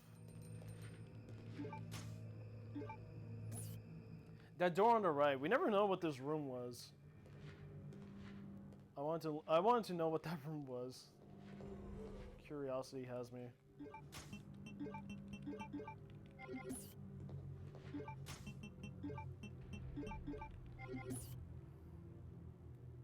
God, I max out on so many bowgun arrows. The arrows alone are pretty useless. They're not that powerful compared to the Resident Evil 2 bowgun. Well, they don't fly all over the place. That's a good thing, but you know, it's just one straight shot. But it's a lot of arrows to waste to kill a zombie.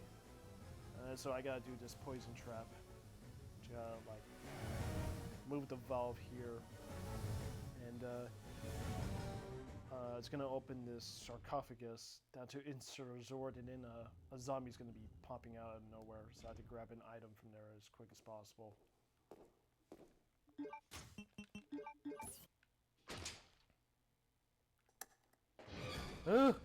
Get away!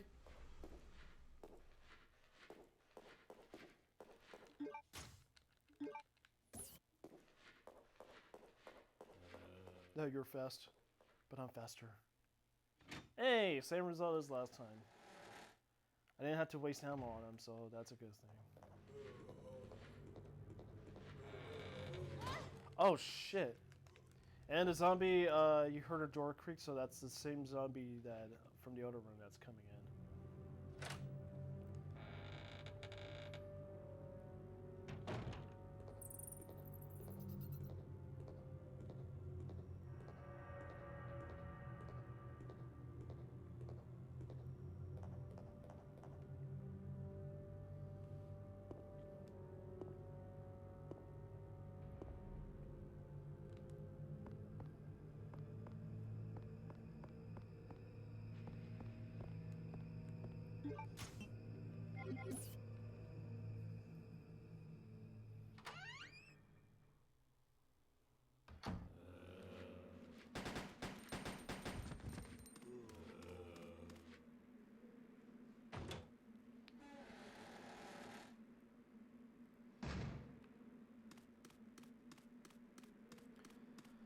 So I gotta go back to the mansion, and that's where I get my first introduction revealed to Wesker.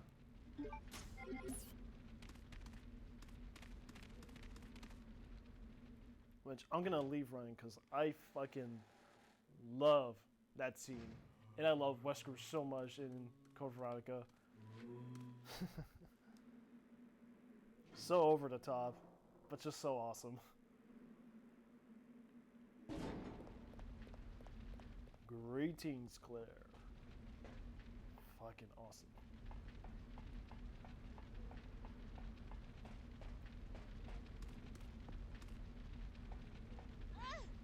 Ah, where'd that come from? Oh yeah, there was a fire on top of that box.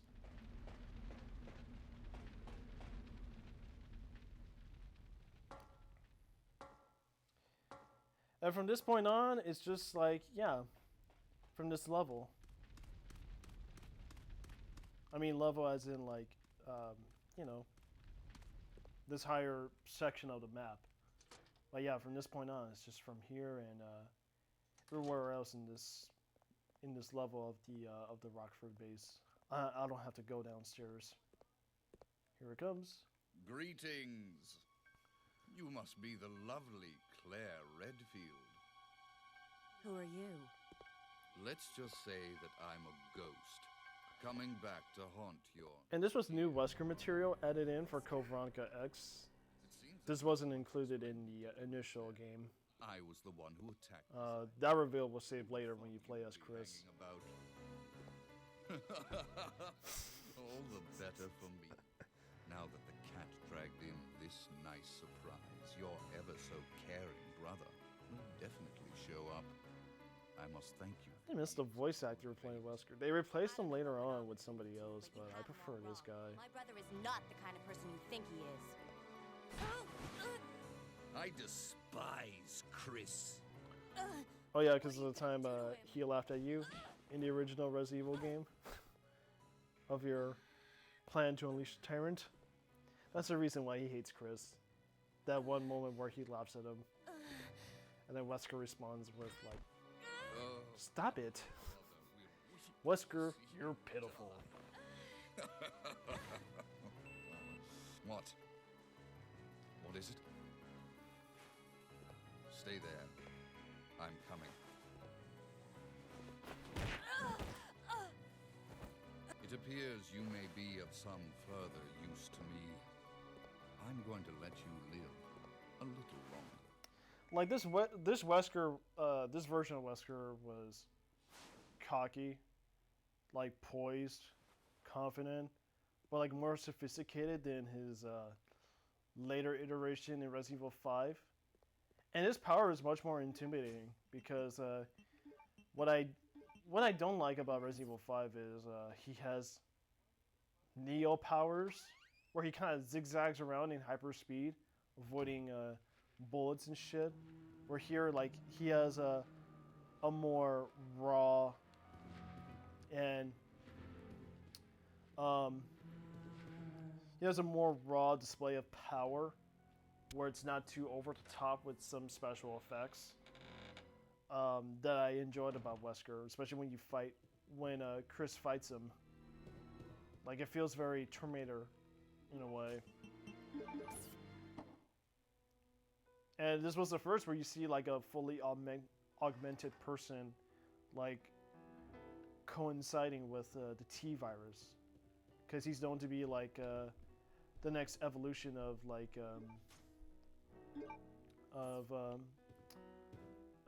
super soldier that Umbrella wanted to use to create like a perfect race of like flawless human species mixed in with the T virus.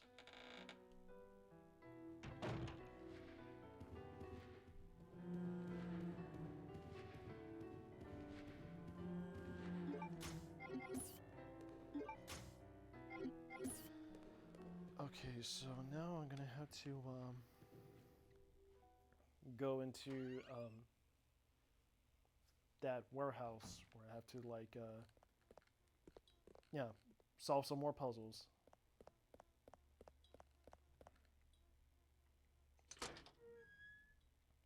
Yeah, the time he got triggered was when Chris laughed at him when he showed him the tyrant. Like if you look at the classic Resident Evil cutscenes, they're fucking hilarious.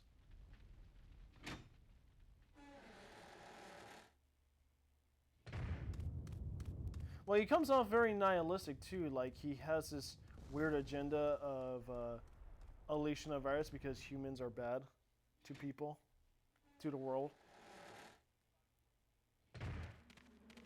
But like he loses that very poised, calm sense of like sophistication with that characterization that I liked about Wesker here in Code Veronica. All right, there's a battery. Shit.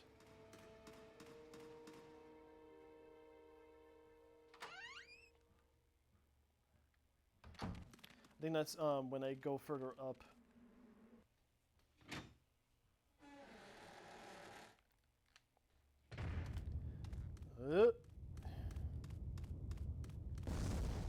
And tomorrow's my day off, so good thing I don't have to worry about work.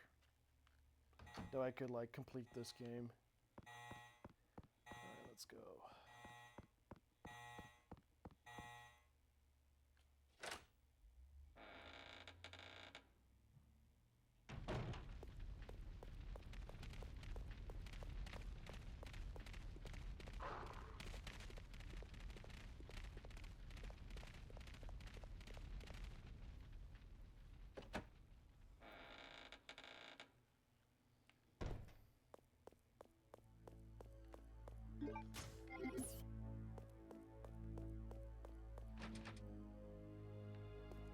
Oh, what?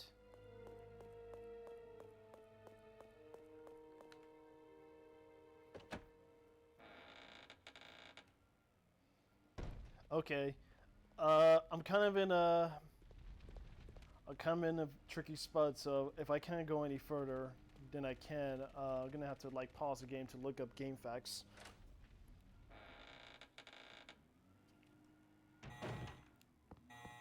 Because I cannot go back to the Ashford estate just yet.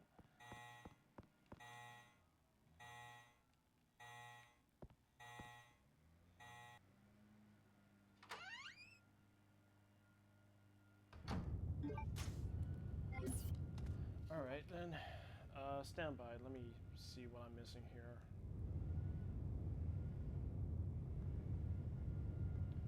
Oh, this will take a few moments.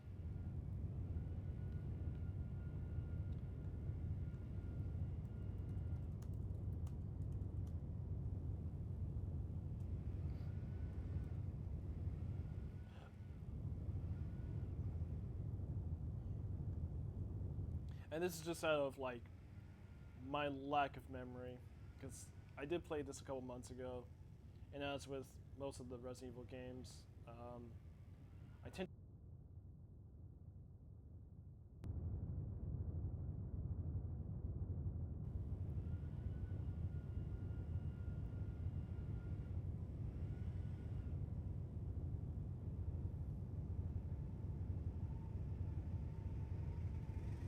grab the Eagle plate. Okay. Oh, if you hear some machinery going on, there's some gardening maintenance going on outside my apartment. It's sounding off right now, so you can probably hear in the background. Alright, let's see.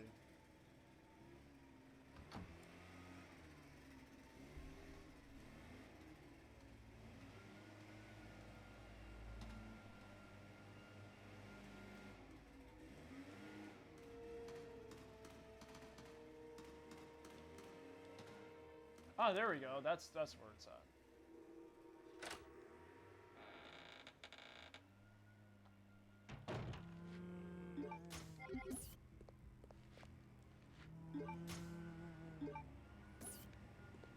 Okay, might as well just use a couple. Yeah, you heard that? I'm sorry, Bathory. Yeah, there's annoying gardening tending outside of the apartment. Some leaf blowing. And that happened this morning, which kind of woke me up.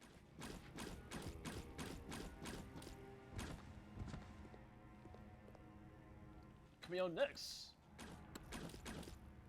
next in my Resident Evil walkthrough, you'll have machinery. Tuning in live.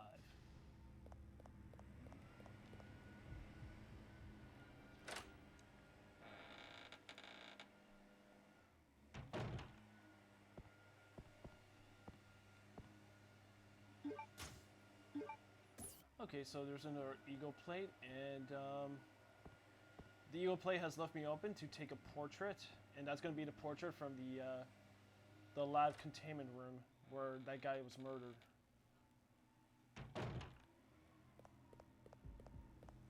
And there is a security terminal that I have to look through because there is a passcode in that room that I need to unlock it.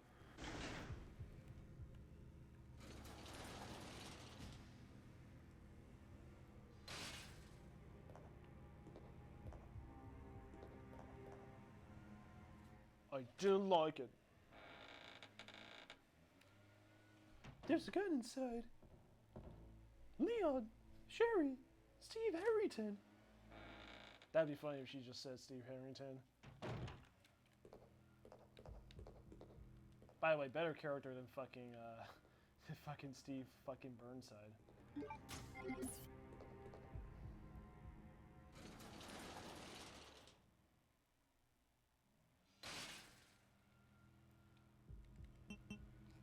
Okay, the basement room. I forgot about that.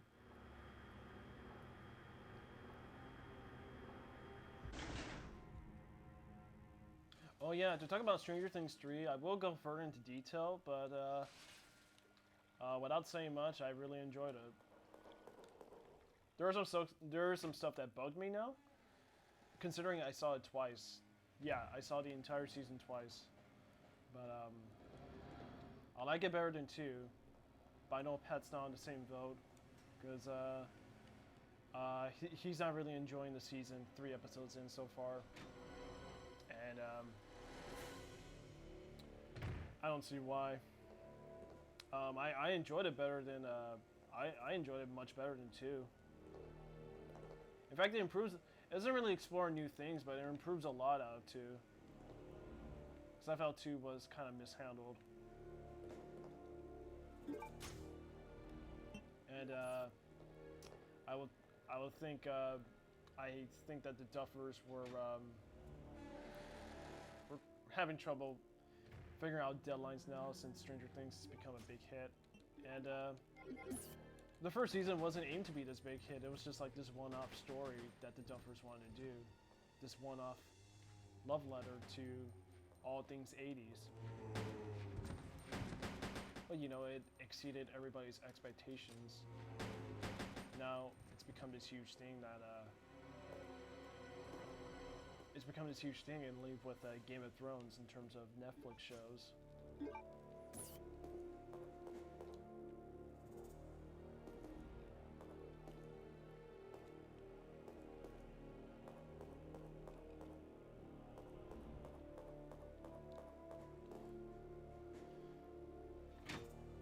Okay, there's the Asteroids, but remind me about this later when I have to find a card that I need to use to unlock, yeah, that shutter there.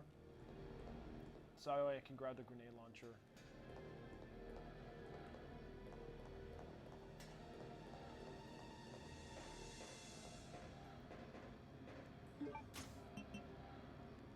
Oh wait, I would probably need to go back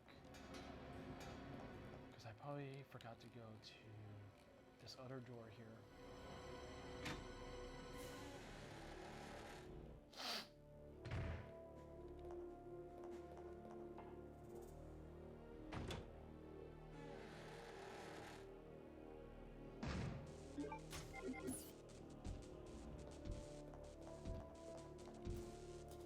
Okay, maybe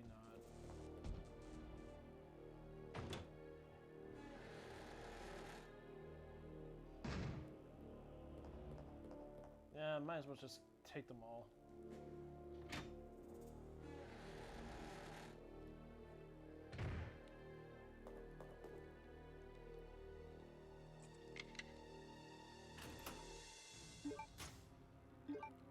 Besides, I think the Eagle Plate, I would assume unlocks the key card.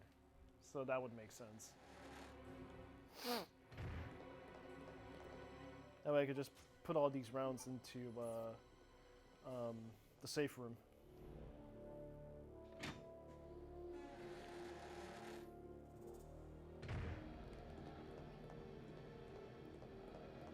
Alright, let's head up. Well, more on Stranger Things later. I'll talk about it soon. But, I don't know, I think it's one of the highlights I've seen this summer.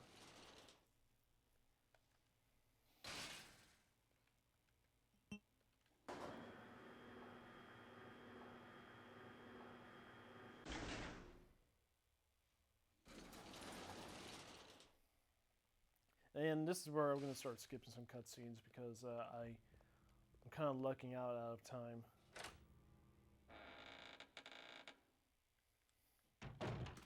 If I don't get to the marks soon enough, then I'm going to have to cut this short.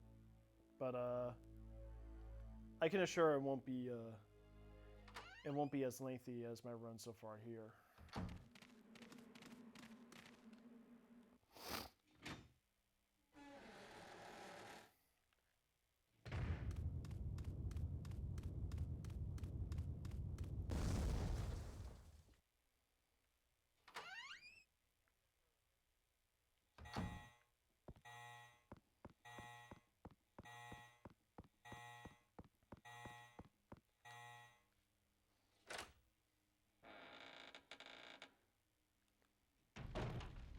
Alright, here we go.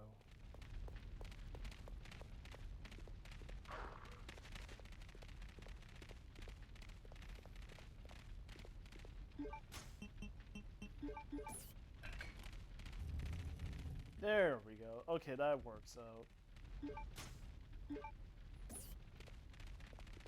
Okay, let's go to that safe room real fast. No, it's not necessary. I could just avoid it. The only time where it's necessary to kill it is where I'm playing as Chris. For the most part, I don't really have to kill the worm.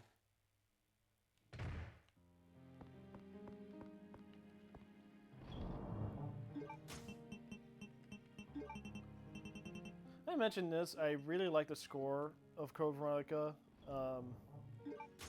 Yeah, they're so hard for the dogs to climb up. I really like the score for Code Veronica. It does have some romantic themes. I don't mean like romance, love in a sense, but like, you know, some more melodic cues and stuff. My favorite bit of music is definitely like the save room, which is my favorite save room theme in the entire series. Because I don't know, there is, of course there is a nostalgic sense to it, but I just quite enjoy the score a lot more.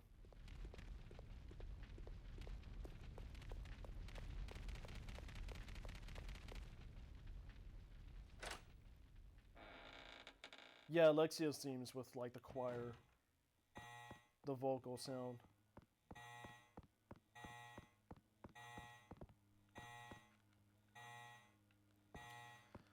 Okay, I can't trigger it by blue cards, so that might be triggered just by circumstance.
Now I'm gonna leave the blue card for Chris, so that way he can use it to, because eventually this room here is going to be filled with gas, and Chris doesn't do well with gas. But there's another entrance there, so I had the key card handy for Chris to use. That way I could open up the other access. There we go. Time to rock and roll. Now, there might be some Bandersnatches, I'm sure.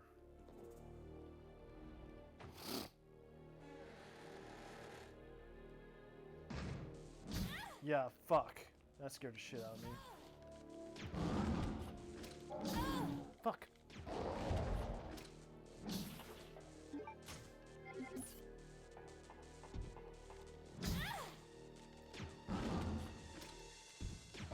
Fuck you.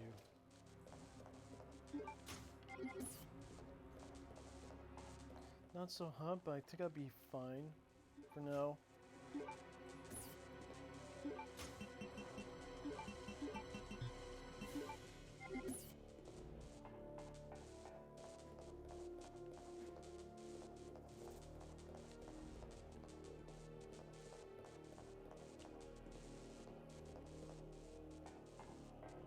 Okay.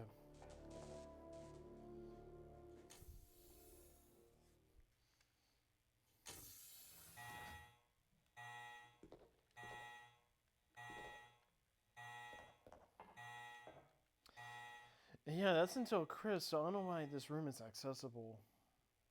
There's really no point to go into that room if I can't really do anything. Okay, so I don't need to worry about everything else here. I could just go back.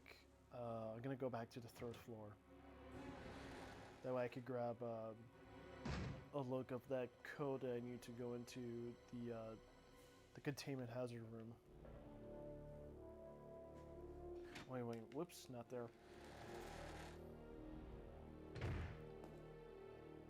And it sucks that the grenade rounds has the same effect as the 2 ones.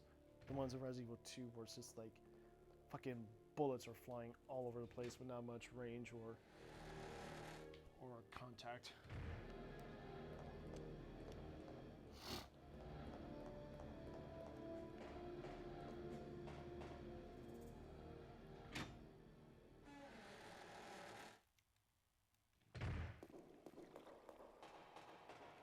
I'm getting hungry. Might go grab some food before I head to work. There's a Bruxy. It's like a chicken sandwich place just a few minutes from where I live. I'm gonna grab me a meal. 'Cause I went there for food delivery and that place looks so good. It looked tasty. So I might as well try their food.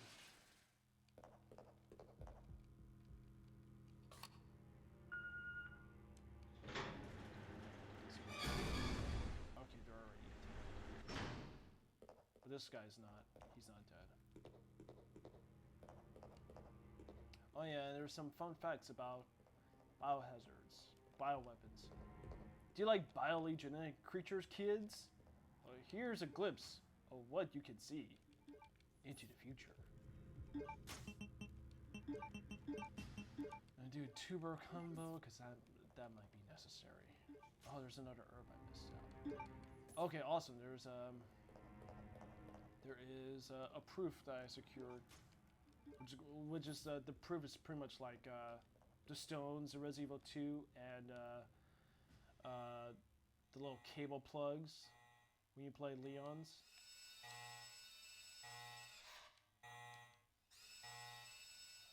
Which helped me unlock the plane, the steps to go on the plane. Okay, 1126. Got it.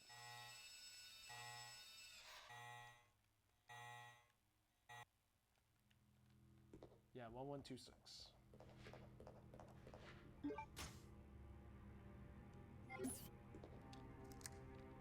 Yeah, it'll also be a faster way.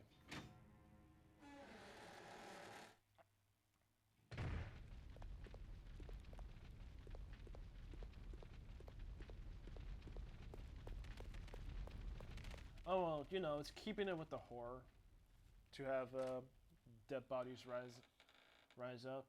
It becomes a huge thing in fucking Remake 2, I swear to God. It's such a huge nuisance in Remake 2. Because even though you definitely killed off some zombies, they still keep coming back. Until you have to blow them up completely.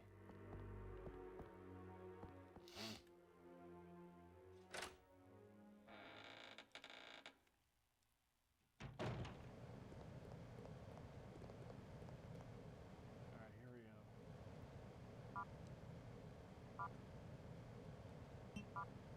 Now I gotta steal that portrait, because that's what matters here.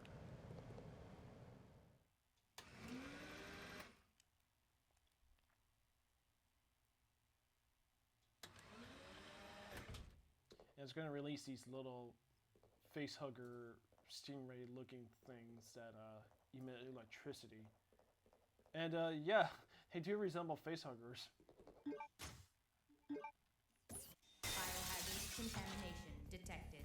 Level 3. Emergency shutters will. And that's going to pay off All personnel. annoyingly in Chris's run.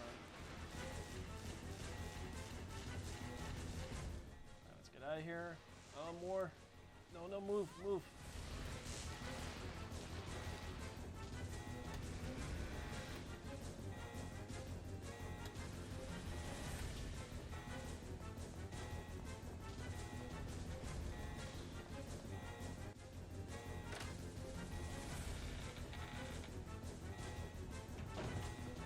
They're not salamanders, Bathory. They're not facehugger knockoffs. It's a big difference.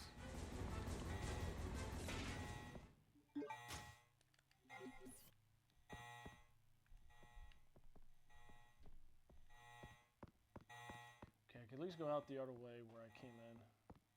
Now that I unlocked that door.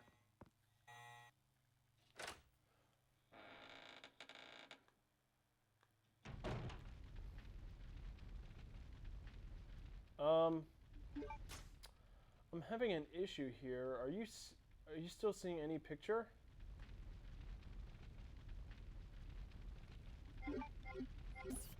I think my stream just stopped.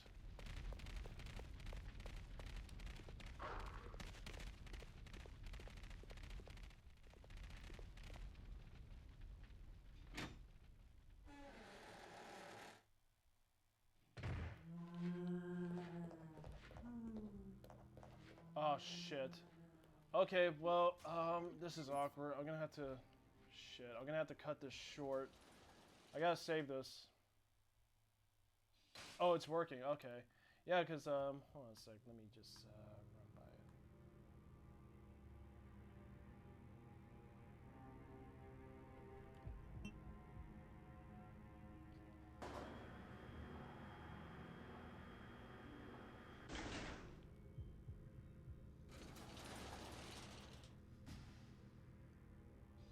Oh, there we go.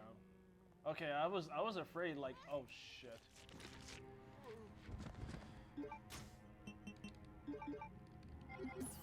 Yeah, I was afraid like my stream just stopped because it couldn't render.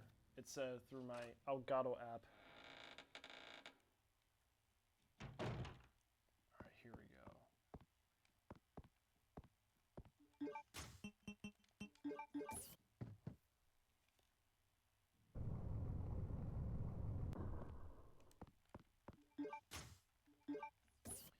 And here we are. I got the gold key that I need to complete this other puzzle, but God, I don't think I'm gonna have time to finish this all. I might as well just stop at the.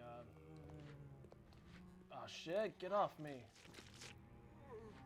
I might as well just stop at the when I have to save at the mansion because I can't be around for too long. I have to get ready for work.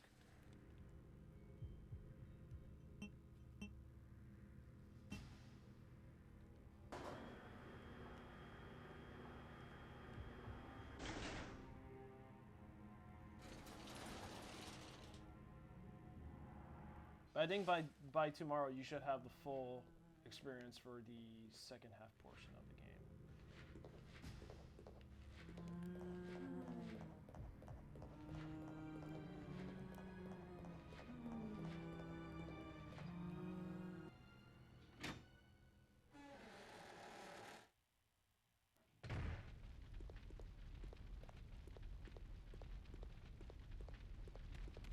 Okay, so that's all I need to look for. Now I have to go back to the mansion.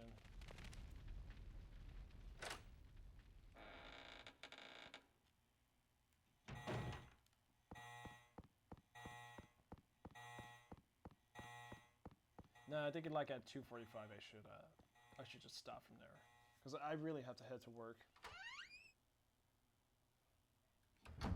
Which means now is not the time for cutscenes. That comes later.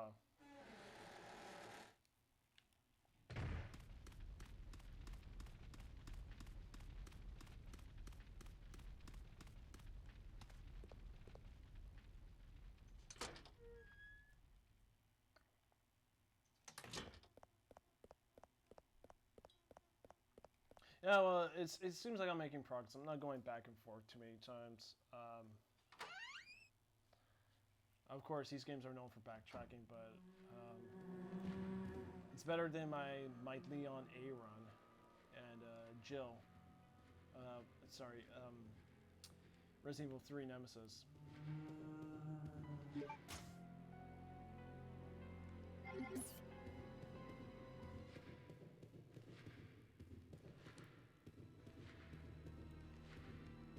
Oh shit, it's coming up. Yeah, zombies tend to go upstairs. Yeah,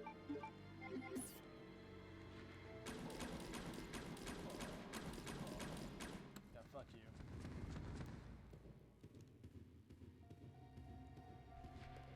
Oh, you're still not dead. Okay, now you're dead. Yeah, and then after that, it's on my way back to the Ashford mansion. The Ashford house.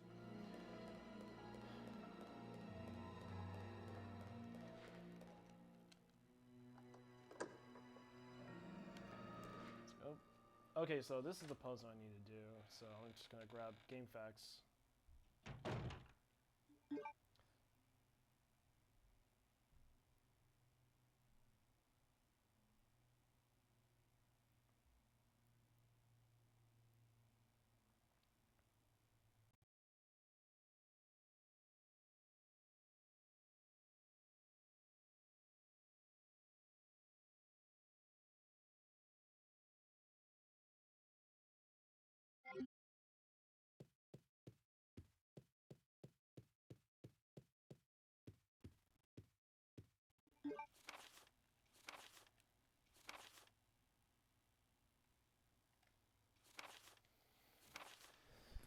Okay, this tradition first began with a butler presented a golden teacup in as a commemorative to Veronica. Butler with a teacup. Second and third masters, Stanley and son Thomas. Similar teacups.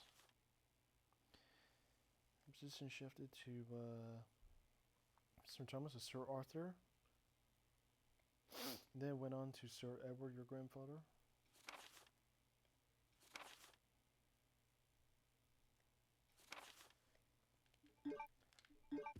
Okay, so I gotta find a picture with a handsome butler with a teacup.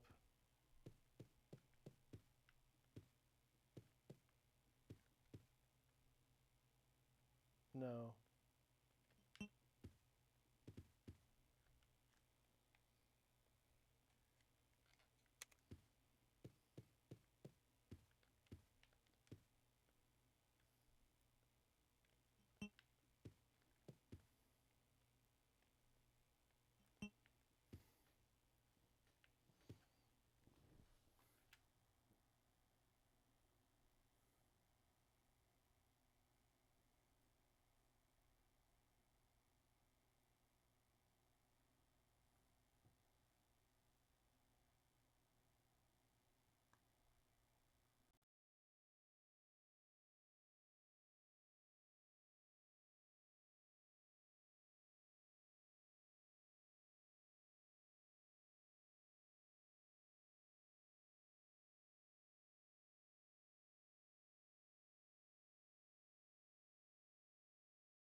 So now I can make my way to the mansion, to the private residence, of course.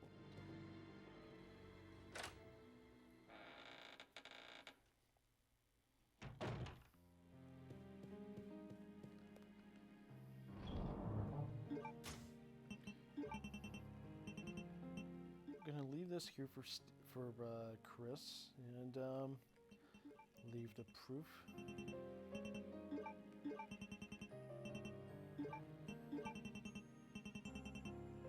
Take these and should be okay. Let's do it.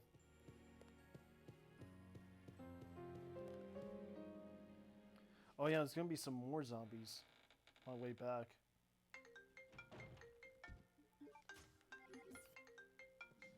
Who's calling me?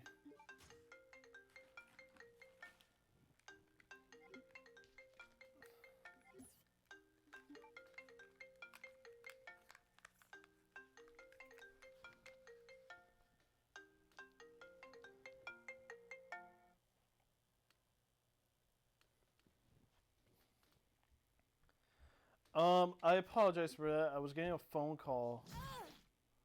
I'll fucking move.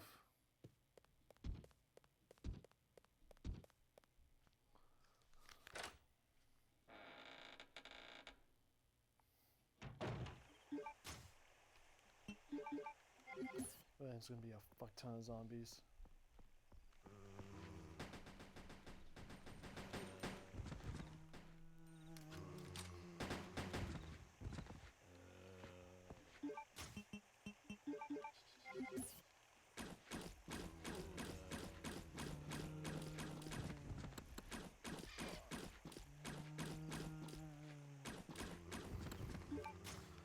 Okay, now hold on a sec. I gotta take this voicemail and see what I got this call for.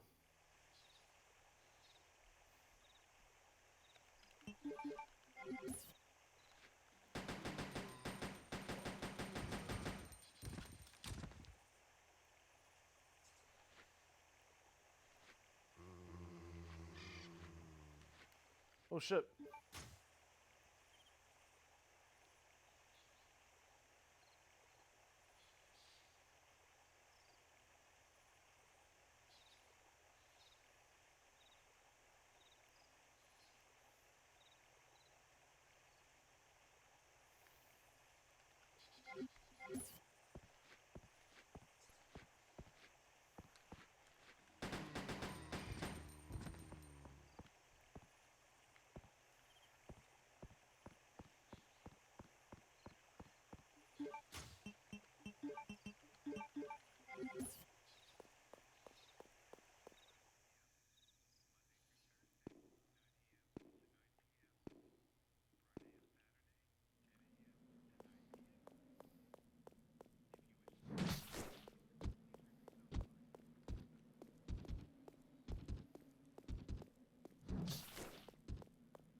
Honestly, guys, we're gonna have to pause the game for a bit. I gotta take this call.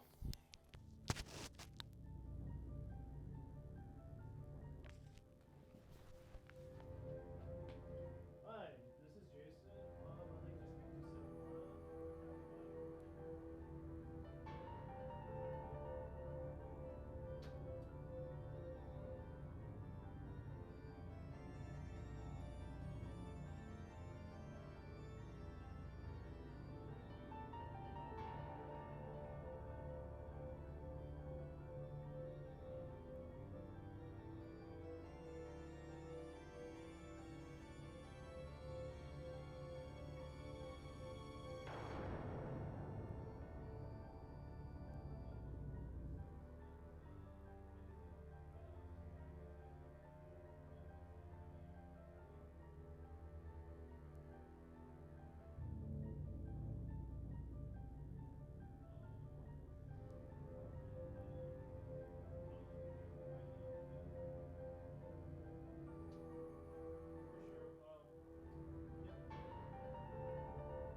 sounds good. I apologize for that.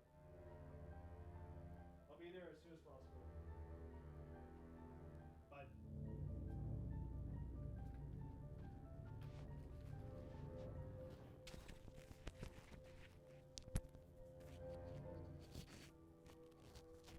Yeah, the music is very creepy. Change of plans. I'm gonna have to cut this game short. I'm actually supposed to be at work right away. Scheduling mistake I made. But I'm supposed to be there at this time. So I'm just gonna do these puzzles here, and then I'm just gonna save the game, and then I'm gonna take off right away.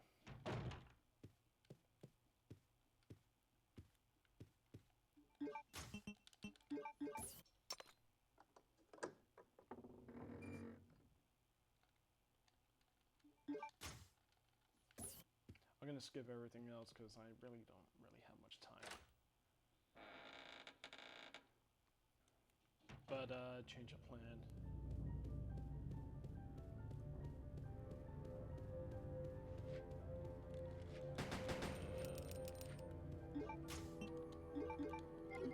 I'm out of ammo. That's a first.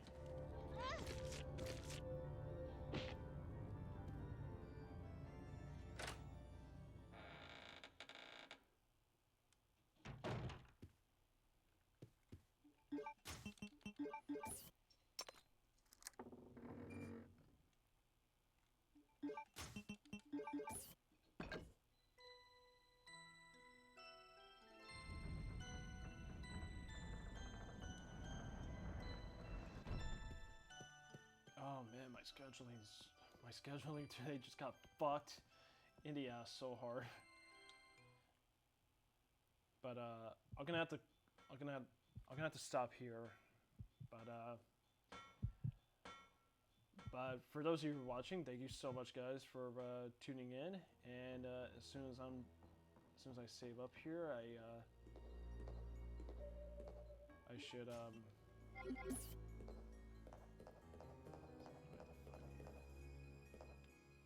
Oh yeah, there it is. But as soon as I'm done here, I'm gonna have to turn this game off because I have to be at work now.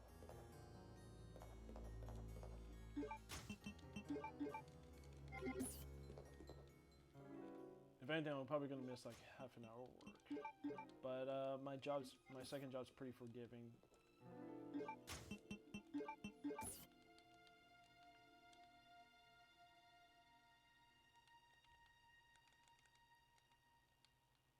Yeah, for sure, Bat3. Thanks for tuning in. I'll be in tomorrow. That way I can finish this off.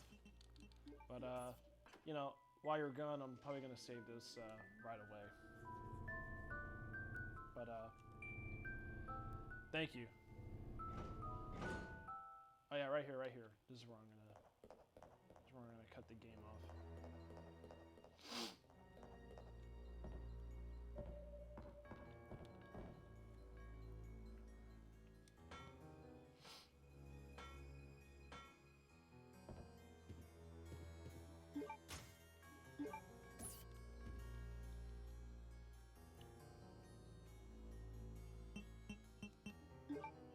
16 saves for my last playthrough.